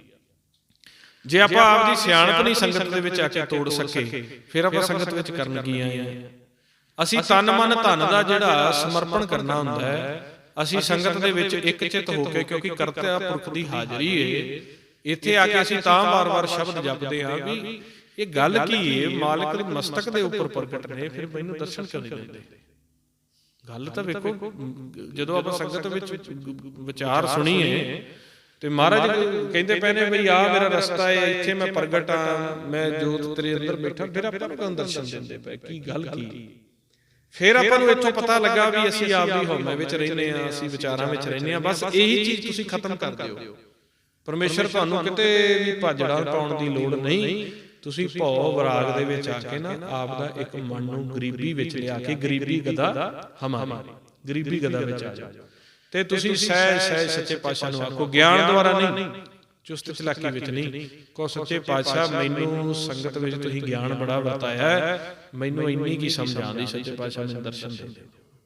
ਇਸ ਤਰ੍ਹਾਂ ਬੇਨਤੀ ਕਰਕੇ ਫਿਰ ਤੁਸੀਂ ਅਭਿਆਸ ਕਰੋ, ਸੱਚੇ ਪਾਤਸ਼ਾਹ ਵਾਹਿਗੁਰੂ ਵਾਹਿਗੁਰੂ। ਇੱਕ ਵਾਰੀ ਮਨ ਆਪਦੇ ਅੰਦਰ ਵਿਰਾਗ ਮਹਿਸੂਸ ਕਰੇ, ਅੱਖਾਂ ਦੇ ਹੰਝੂ ਨਾ ਕੱਢੋ ਬੇਸ਼ੱਕ, ਅੱਖਾਂ ਦੇ ਹੰਝੂ ਝੂਠੇ ਵੀ ਨਿਕਲਦੇ ਹੁੰਦੇ ਨੇ, ਵਿਖਾਵੇ ਦੇ ਵੀ ਨਿਕਲ ਜਾਂਦੇ ਨੇ। ਜਿਹੜਾ ਆਪਦੇ ਮਨ ਦੇ ਵਿੱਚ ਹੰਝੂ ਨਿਕਲ ਗਿਆ, ਜਿਹਨੇ ਮਹਿਸੂਸ ਕਰ ਲਿਆ, ਉਹ ਭਾਵੇਂ ਅੱਖਾਂ ਚੋਂ ਬਾਹਰ ਨਹੀਂ ਆਉਂਦਾ, ਮਨ ਚ ਹੰਝੂ ਨਿਕਲ ਗਿਆ ਨਾ ਜਿਹੜਾ, ਜਦੋਂ ਤੁਸੀਂ ਮਹਿਸੂਸ ਕਰ ਗਏ ਵੀ ਮੈਂ ਮੇਰੀ ਆ ਗਲਤੀ ਹੈਗੀ, ਵਾਕਈ ਹੈ, ਉਸੇ ਦਿਨ ਹੀ ਤੁਸੀਂ ਬਖਸ਼ੇ ਜਾਓ। ਤੁਸੀਂ ਮਹਿਸੂਸ ਨਹੀਂ ਕਰਦੇ। ਅਸੀਂ ਆਪਦੀ ਚਲਾਕੀ ਨੂੰ ਨਾਭੀ ਤੇ ਰੱਖ ਕੇ ਫਿਰ ਚੱਲਦੇ ਹਾਂ, ਆਪਦੀ ਚਲਾਕੀ ਨੂੰ ਇੱਥੇ ਰੱਖਦੇ ਹਾਂ, ਇੱਥੇ ਆਪਦੀ ਸਮਝ ਰੱਖਦੇ ਹਾਂ, ਉਹ ਸਮਝ ਦੇ ਮੁਤਾਬਕ ਅਸੀਂ ਸੋਚਦੇ ਹਾਂ, ਸਮਝ ਦੇ ਮੁਤਾਬਕ ਅਸੀਂ ਗਿਆਨ ਲੈਣਾ ਚਾਹੁੰਦੇ ਹਾਂ, ਪਰ ਆਪਦੀ ਸਮਝ ਨੂੰ ਪਾਸੇ ਕਰ ਦਿਓ, ਆਪਦੀਆਂ ਚਲਾਕੀਆਂ ਪਾਸੇ ਕਰ ਦਿਓ। ਤੇ ਸੱਚੇ ਪਾਤਸ਼ਾਹ ਕਹਿੰਦੇ ਤੈਨੂੰ ਗਿਆਨ ਧਿਆਨ ਦੀ ਲੋੜ ਹੀ ਨਹੀਂ। ਮੈਂ ਸਿੱਧਾ ਹੀ, ਜਿਵੇਂ ਧੰਨਾ ਭਗਤ ਜੀ ਨੇ ਕਿਹਾ ਵੀ ਨਾ ਅਸੀਂ ਵੇਦ ਪੜ੍ਹੇ ਨੇ, ਨਾ ਸਾਨੂੰ ਬਾਣੀ ਪੜ੍ਹਨੀ ਆਉਂਦੀ, ਮੈਂ ਅਨਪੜ੍ਹ ਜੱਟ ਹਾਂ, ਮੈਂ ਘਰ ਤੋਂ ਖੇਤ, ਖੇਤ ਤੋਂ ਘਰ ਜਾਣਾ, ਬਸ ਮੈਨੂੰ ਹੋਰ ਕੋਈ ਮੇਰੀ ਜ਼ਿੰਦਗੀ ਨਹੀਂ। ਸ਼ਹਿਰ ਵੀ ਮੈਂ ਕਿਤੇ ਕੋਈ ਮਹੀਨੇ ਛਮਾਈ ਚ ਮੈਨੂੰ ਮੇਰਾ ਬਾਪੂ ਭੇਜ ਦਿੰਦਾ ਤੇ ਮੈਂ ਉੱਥੋਂ ਸੌਦਾ ਸਮਾਨ ਲੈ ਆਉਣਾ। ਹੁਣ ਤੁਸੀਂ ਆਖੋ ਜੀ ਬਾਣੀ ਪੜ੍ਹੋ, ਤੁਸੀਂ ਆਖੋ ਜੀ ਆਹ ਕਰੋ। ਭਗਤ ਰਾਮਾਨੰਦ ਜੀ ਕੋਲ ਲੈ ਕੇ ਨਾ ਆਦੇ, ਮੈਂ ਤਾਂ ਅੱਜ ਤੱਕ ਸੇਵਾ ਕਰਦਾ ਰਿਹਾ, ਪੱਥਰ ਦੀ ਕਰਦਾ ਰਿਹਾ, ਉਹ ਵੀ ਮੈਂ ਨਾਲ ਲੈ ਆਇਆ, ਉਹ ਵੀ ਲਾਲ ਕੱਪੜੇ ਚ ਬਲੇਟਿਆ ਨਾਲ ਲੈ ਆਇਆ, ਤੇ ਮੈਂ ਮਿਲਣਾ ਚਾਹੁੰਦਾ ਵੀ ਮੈਨੂੰ ਮਿਲਾ ਦਿਓ।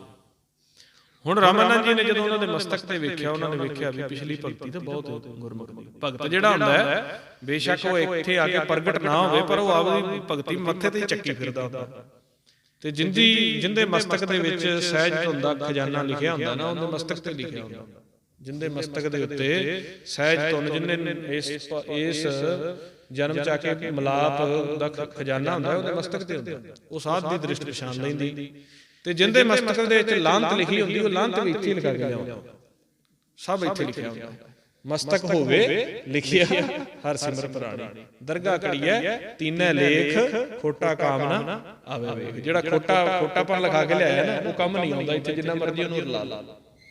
ਤੇ ਉਹ ਜਦੋਂ ਵੇਖ ਲੈਂਦੇ ਨੇ, ਜਦੋਂ ਉਹਨਾਂ ਨੇ ਵੇਖਿਆ ਵੀ ਇਹਦੇ ਧੰਨਾ ਜੀ ਤੇ ਹੈ ਤਾਂ ਠੀਕ ਹੈ, ਉਹ ਆਂਦੇ ਫਿਰ ਜੋ ਦੱਸਾਂਗੇ ਮੰਨ ਜਾਏਗਾ। ਆਂਦਾ ਜੀ ਮੰਨ ਜਾਵਾਂਗਾ। ਆਂਦਾ ਉਹਨੇ ਆਪਦੀ ਬਿਰਥਾ ਸੁਣਾਈ ਨਾ ਵੀ ਮੈਂ ਬਚਪਨ ਤੋਂ ਲੱਗਾ ਆਇਆ, ਮੇਰੇ ਮਾਤਾ ਪਿਤਾ ਵੀ ਮੈਨੂੰ ਲਿਜਾਂਦੇ ਸੀ, ਪਰ ਛੋਟੀ ਉਮਰ ਚ ਮੇਰੇ ਮਾਤਾ ਪਿਤਾ ਚਲੇ ਗਏ। ਜਿਵੇਂ ਤੁਸੀਂ ਇਹ ਬੱਚਿਆਂ ਨੂੰ ਲਿਆਉਂਦੇ ਹੋ ਨਾ ਇੱਥੇ ਸੰਗਤ ਵਿੱਚ, ਕਹਿੰਦਾ ਜੀ ਮੈਂ ਜਾਂਦਾ ਤਾਂ ਹੁੰਦਾ ਸਾਂ ਉਦੋਂ, ਪਰ ਮੈਂ ਛੋਟਾ ਸੀ ਉਦੋਂ, ਮੈਨੂੰ ਪਤਾ ਨਹੀਂ ਸੀ ਲੱਗਦਾ ਵੀ ਕੀ ਕਹਿੰਦੇ ਨੇ ਉਹ।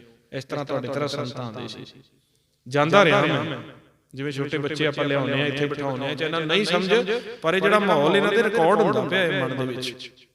ਇਹ 10-20 ਸਾਲਾਂ ਨੂੰ ਇਹ ਚੀਜ਼ਾਂ ਇਹਨਾਂ ਨੂੰ ਯਾਦ ਆਉਣਗੀਆਂ ਵੀ ਹਾਂ ਅਸੀਂ ਗਏ ਸੀ, ਉੱਥੇ ਅਸੀਂ ਵਾਹਿਗੁਰੂ ਜਪਿਆ ਸੀਗਾ, ਸਾਡੇ ਮਾਤਾ। ਉਦੋਂ ਜਦੋਂ ਜਵਾਨੀ ਦੇ ਵਿੱਚ ਜਾ ਕੇ ਭਾਗ ਖੁੱਲ੍ਹਦੇ ਆ, ਜਿਹੜੀ ਉਮਰ ਜਾ ਕੇ ਭਾਗ ਖੋਲਣਗੇ, ਇਹੀ ਚੀਜ਼ ਇਹਨਾਂ ਦੀ ਯਾਦ ਬਣ ਕੇ ਇਹਨਾਂ ਦੇ ਭਾਗ ਖੋਲੇਗੀ।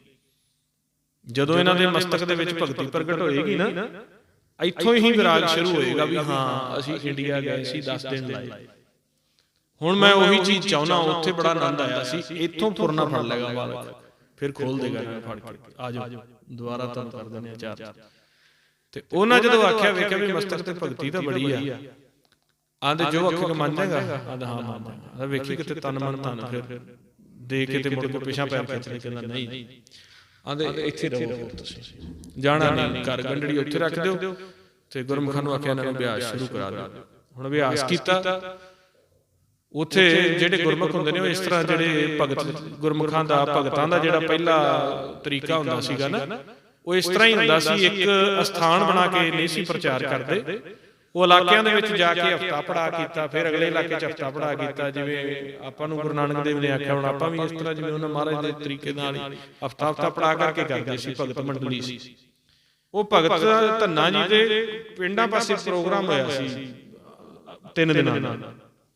ਇਹ ਰਾਜਸਥਾਨ ਦੇ ਵਿੱਚ ਪਿੰਡ ਹੈ ਉਹਨਾਂ ਦਾ, ਮੈਨੂੰ ਨਾਮ ਭੁੱਲ ਗਿਆ। ਉੱਥੋਂ ਉਹਨਾਂ ਨੇ ਵੇਖਿਆ ਵੀ ਇਹ ਤਾਂ ਕਹਾਣੀ ਵੱਖਰੀ ਹੈ ਵੀ ਮੈਂ ਤਾਂ। ਤੇ ਉਹ ਜਦੋਂ 3 ਦਿਨਾਂ ਦਾ ਪ੍ਰੋਗਰਾਮ ਹੋਇਆ, ਜਦੋਂ ਸੰਤ ਮੰਡਲੀ ਵਾਪਸ ਗਈ ਯੂਪੀ ਦੇ ਵਿੱਚ ਰਾਮਾਨੰਦ ਜੀ ਕੋਲ, ਉਹ ਕਹਿੰਦਾ ਅੱਜ ਤੂੰ ਸਾਡੇ ਨਾਲ ਚੱਲ। ਉੱਥੇ ਰਹਿਣ ਲੱਗ ਪਏ।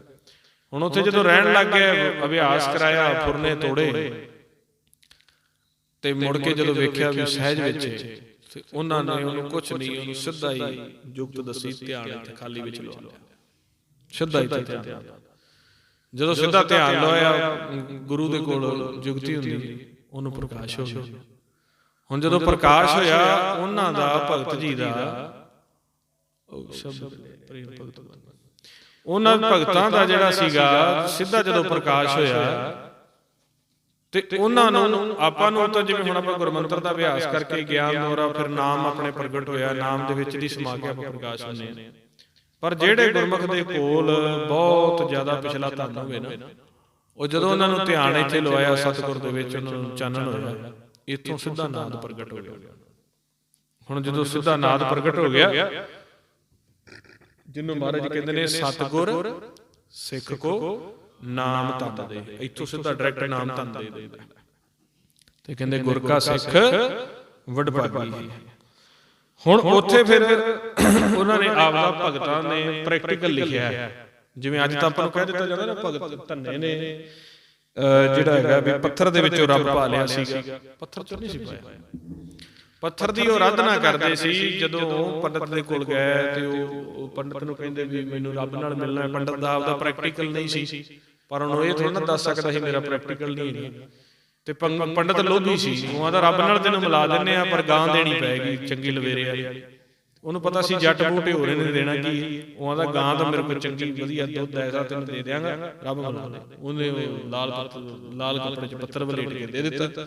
ਆਂਦਾ ਲੈ ਜਾ, ਇਹੀ ਰੱਬ, ਇਹਦੀ ਸੇਵਾ ਕਰੀ ਜਾਈ, ਇਹਨੂੰ ਭੋਗ ਲਵਾਈ, ਇਹਨੂੰ ਹੋਰ ਕਰੀ। ਉਹ ਵਿਰਾਗੀ ਸੀ, ਤੇ ਉਹ ਵਿਰਾਗੀ ਹੋਣ ਕਰਕੇ ਉਹਨੂੰ ਲੈ ਗਏ।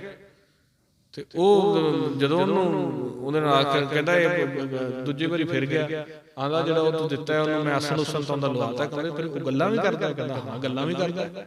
ਉਹਦੀ ਜਾਨ ਛਡਾਉਣੀ ਜਾਂਦਾ ਸੀ। ਤੇ ਉਹ ਆਂਦਾ ਗੱਲਾਂ ਵੀ ਕਰਦਾ?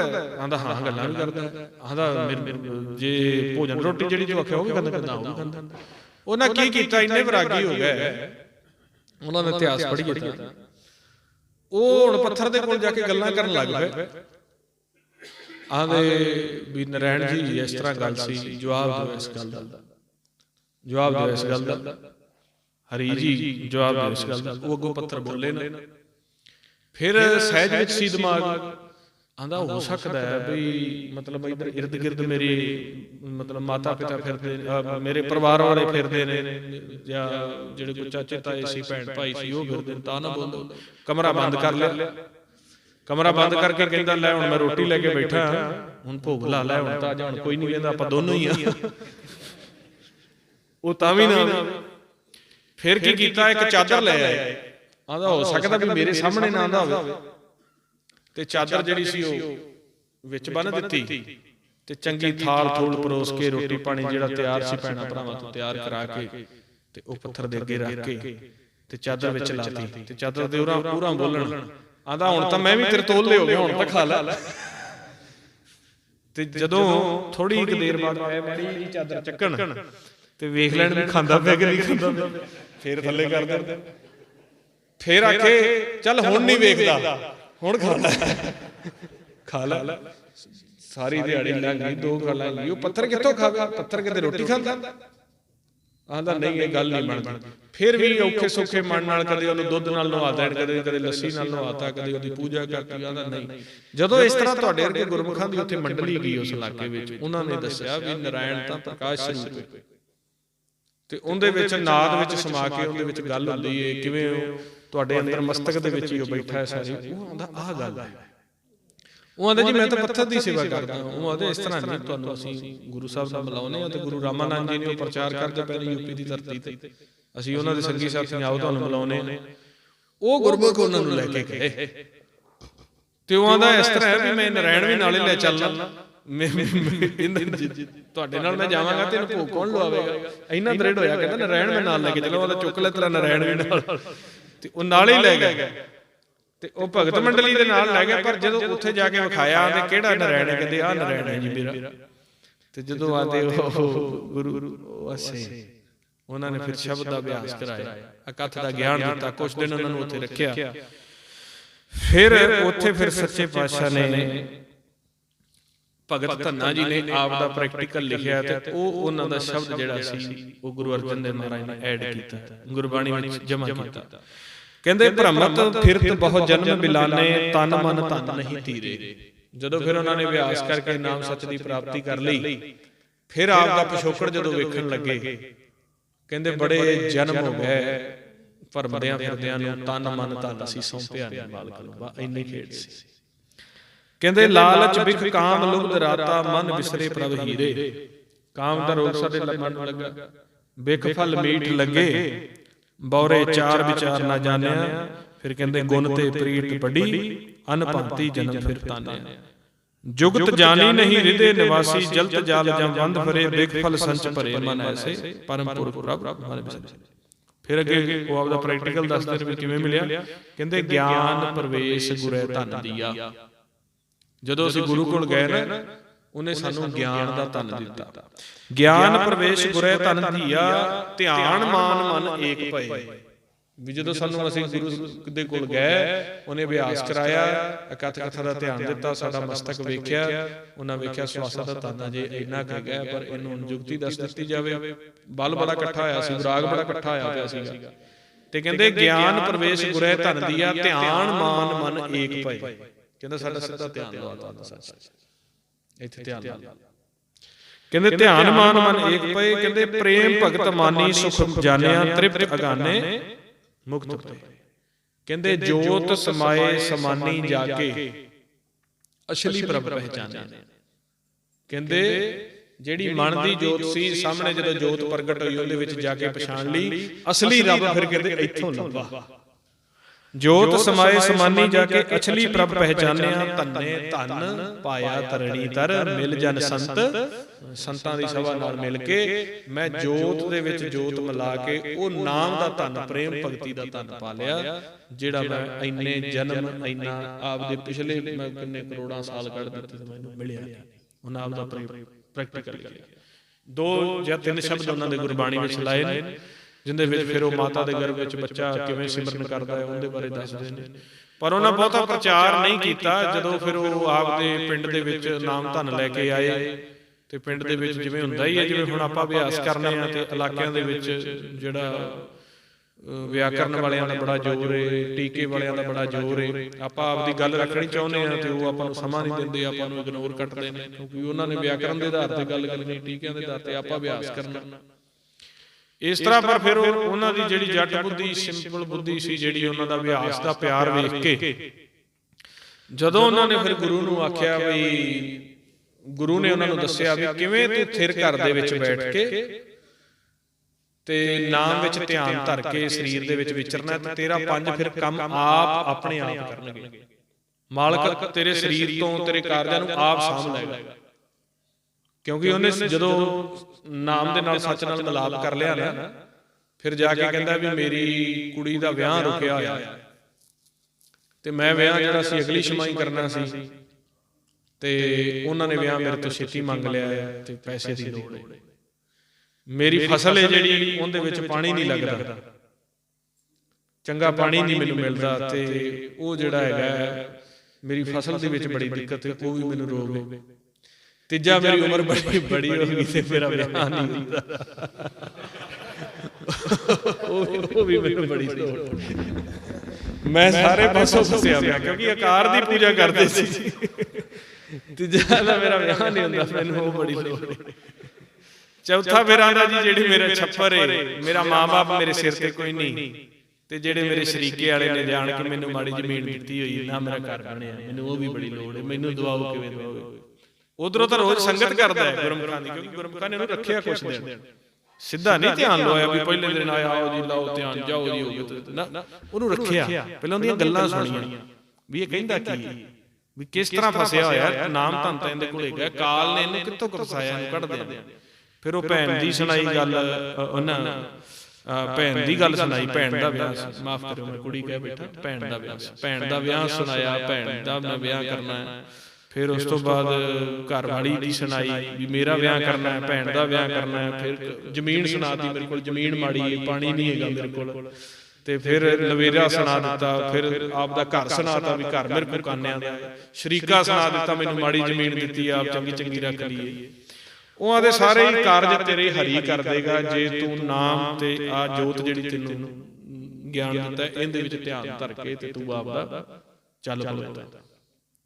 ਜਿਵੇਂ ਅੱਜ ਆਪਾਂ ਨੂੰ ਮਹਾਰਾਜ ਕਹਿੰਦੇ ਨਾ, ਥਿਰ ਘਰ ਬੈਸੋ ਹਰ ਜਨ ਪਿਆਰੇ ਸਤਿਗੁਰ ਤੁਮਰੇ, ਤੂੰ ਥਿਰ ਘਰ ਦੇ ਵਿੱਚ ਬੈਠ ਜਾ। ਉਹ ਜਦੋਂ ਫਿਰ ਉਹਨਾਂ ਨੇ ਨਾਮ ਧਨ ਲੈ ਕੇ ਸੱਚ ਜੋਤ ਜਿਹੜੀ ਫਿਰ ਪ੍ਰਗਟ ਕਰ ਲਈ, ਪਿੰਡ ਵਾਪਸ ਆ ਗਏ। ਤੇ ਨਾਮ ਤੇ ਸੱਚ ਦੇ ਵਿੱਚ ਇੰਨਾ ਧਿਆਨ ਪ੍ਰਪੱਖ ਕਰੀ ਗਏ, ਇੰਨਾ ਧਿਆਨ ਪ੍ਰਪੱਖ ਕਰੀ ਗਏ, ਦਿਨ ਰਾਤ ਉਹਨਾਂ ਨੇ 10ਵੇਂ ਘਰ ਦੇ ਵਿੱਚ ਆਸਣ ਲਾ ਲਿਆ। ਜਿਹੜਾ ਪ੍ਰੈਕਟੀਕਲ ਉਹਨਾਂ ਨੂੰ ਗੁਰੂ ਸਾਹਿਬ ਨੇ ਕਰਵਾਇਆ ਨਾ, ਭਗਤ ਰਾਮਾਨੰਦ ਜੀ ਨੇ ਕਰਾਇਆ, ਉਹ ਦਿਨ ਰਾਤ ਸੱਚ ਨਾਮ ਦੀ ਸੇਵਾ ਕਰੀ ਗਏ। ਤੇ ਜਦੋਂ ਨਾਮ ਦੇ ਵਿੱਚ ਧਿਆਨ ਧਰ ਕੇ ਬੈਠੇ ਰਹਿੰਦੇ, ਜਿੰਨੇ ਕੁ ਉਹਨਾਂ ਨੂੰ ਆਉਂਦੇ, ਉਹਨਾਂ ਨੂੰ ਉਸ ਟਾਈਮ ਦੀ ਜਿਹੜੀ ਵੇਦਾਂ ਸ਼ਾਸਤਰਾਂ ਦੀ ਤਾਂ ਬਾਣੀ ਯਾਦ ਨਹੀਂ ਸੀ। ਜਿਵੇਂ ਸਿੱਧੀ ਜੱਟ ਬੂਟ ਵਾਲੀਆਂ ਗੱਲਾਂ ਵੀ ਇਸ ਤਰ੍ਹਾਂ ਪੰਜ ਹੁੰਦੇ ਨੇ, ਇਸ ਤਰ੍ਹਾਂ ਉਹ ਉਸਤਤ ਕਰੀ ਜਾਂਦੇ, ਸਿਮਰਨ ਕਰੀ ਜਾਂਦੇ, ਕਰਾਈ ਜਾਂਦੇ। ਜਦੋਂ ਉਹਨਾਂ ਦੀ ਨਾਮ ਦੇ ਵਿੱਚ ਭਗਤੀ ਜੁੜਦੀ ਗਈ, ਜੁੜਦੀ ਗਈ, ਜੁੜਦੀ ਗਈ, ਤੇ ਤੁਹਾਡੇ ਵਰਗੇ ਗੁਰਮੁਖ ਉਹਨਾਂ ਕੋਲ ਜਾਣ ਲੱਗ ਪਏ। ਜਿਹੜਾ ਪਰਿਵਾਰ ਸ਼ਰੀਕਾ ਨਹੀਂ ਸੀ ਪੁੱਛਦਾ, ਤੇ ਉਹ ਗੁਰਮੁਖ ਉਹਨਾਂ ਦੇ ਕੋਲ ਆਉਣ ਲੱਗ ਪਏ, ਕਿਉਂਕਿ ਜਿੰਨਾ ਨਾਮ ਦੀ ਸਹਿਜ ਵਿੱਚ ਜਾਣ ਕਰਨ, ਮਿੱਠੇ ਬਚਨ ਲੱਗਣ ਕਰਨ, ਤੇ ਭਗਤ ਜੀ ਨੇ ਉਹਨਾਂ ਨੂੰ ਪ੍ਰਚਾਰਕ ਬਣਾ ਦਿੱਤਾ। ਉਹ ਮਿੱਠੇ ਬਚਨ ਲੱਗਣ ਕਰਨ ਤੁਹਾਡੇ ਵਰਗੇ ਆ ਜਾਣਗੇ। ਤੇ ਉਹ ਜਿਹੜੀ ਉਹਦੇ ਕੋਲ ਪੈਸੇ ਇੰਨੇ ਹੈ ਨਹੀਂ ਸੀ ਵੀ ਉਹ ਜ਼ਮੀਨ ਨੂੰ ਸੁਧਾਰ ਲਵੇ, ਤੇ ਉਹ ਤੁਹਾਡੇ ਵਰਗੇ ਗੁਰਮੁਖ ਸੀ ਜਿਹੜੇ ਉਹ ਆਣ ਕਰਨ, ਤੇ ਉਹ ਜ਼ਮੀਨ 'ਚ ਵੜ ਜਾਣਗੇ। ਭਗਤ ਜੀ ਤੁਸੀਂ ਇੱਥੇ ਬੈਠੋ, ਅਸੀਂ ਪੱਠੇ ਵੱਢ ਕੇ ਲਿਆਉਂਦੇ ਹਾਂ ਤੁਹਾਡੇ।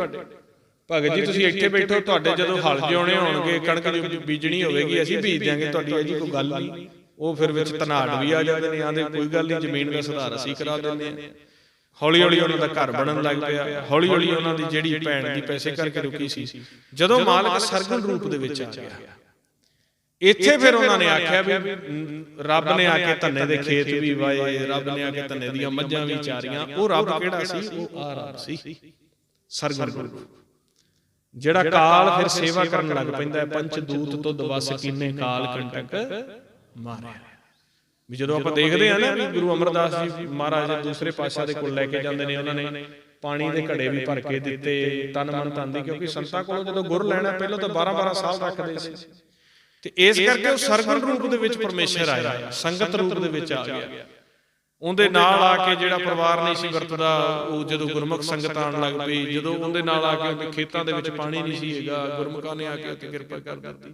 ਉਹਦੀ ਭੈਣ ਦਾ ਵਿਆਹ ਨਹੀਂ ਸੀ ਹੁੰਦਾ, ਉਹਨੂੰ ਚੰਗੇ ਤੋਂ ਚੰਗੇ ਜਦੋਂ ਉਹਦੀ ਸੋਭਾ ਹੋਣ ਲੱਗ ਪਈ, ਨਾਮ ਦੀ ਸੋਭਾ ਦੁਆਰਾ ਇਸ ਤਰ੍ਹਾਂ। ਪਰ ਇਹ ਹੁਣ ਕੀ ਹੈ ਵੀ ਅੱਜ ਕੱਲ੍ਹ ਦੇ ਜਿਹੜੇ ਆਮ ਪ੍ਰਚਾਰਕ ਬਹੁਤੇ ਨੇ, ਉਹਨਾਂ ਦਾ ਪ੍ਰੈਕਟੀਕਲ ਨਹੀਂ ਹੁੰਦਾ। ਫਿਰ ਉਹਨਾਂ ਨੇ ਆਪ ਦੇ ਨਾਲ ਜੋੜਨ ਵਾਸਤੇ ਗੱਲਾਂ ਕਹਿਣੀਆਂ ਹੁੰਦੀਆਂ ਨੇ, ਬਈ ਉਹ ਤਾਂ ਰੱਬ ਪੱਥਰ ਚੋਂ ਪ੍ਰਕਾਸ਼ ਹੋ ਗਿਆ, ਫਿਰ ਰੱਬ ਨੇ ਹਲ ਜੋ ਲਾਇਆ ਤੇ ਰੱਬ ਵਾਹੁੰਦਾ ਫਿਰੇ, ਤੇ ਰੱਬ ਵਾਹੁੰਦਾ ਫਿਰੇ, ਤੇ ਪਿੰਡ ਵਾਲਿਆਂ ਨੂੰ ਨਾ ਵਿਖੇ ਵੀ ਉਹ ਰੱਬ ਕਿੱਥੇ ਗਿਆ। ਇਸ ਤਰ੍ਹਾਂ ਨਹੀਂ ਹੁੰਦਾ। ਉਹਨਾਂ ਨੇ ਆਪ ਦੱਸਿਆ ਵੀ ਜਿਹੜਾ ਪ੍ਰੇਮ ਭਗਤ ਦੇ ਵਿੱਚ ਆ ਕੇ ਪਰਮੇਸ਼ਰ ਨੇ ਫਿਰ ਪੰਚ ਦੂਤ ਤੁਧ ਵਸ ਕੀਨੇ ਕਾਲ ਕੰਟਕ ਮਾਰਿਆ। ਆਓ ਫਿਰ ਆਪਾਂ ਸੁਰਤੀ ਵਿਚਾਰ ਲੰਬੀ ਹੋ ਜਾਂਦੀ ਹੈ, ਫਿਰ ਆ ਮਨ ਡਿੱਗ ਪੈਂਦਾ, ਕਿਵੇਂ ਚੌੜੀ ਲਾਓ, ਅਭਿਆਸ ਕਰੋ। ਸੁਰਤੀ ਲਿੱਸੀ ਹੋ ਗਈ ਆ, ਕਰੋ ਵਾਹਿਗੁਰੂ ਵਾਹਿਗੁਰੂ ਵਾਹਿਗੁਰੂ ਵਾਹਿਗੁਰੂ ਵਾਹਿਗੁਰੂ।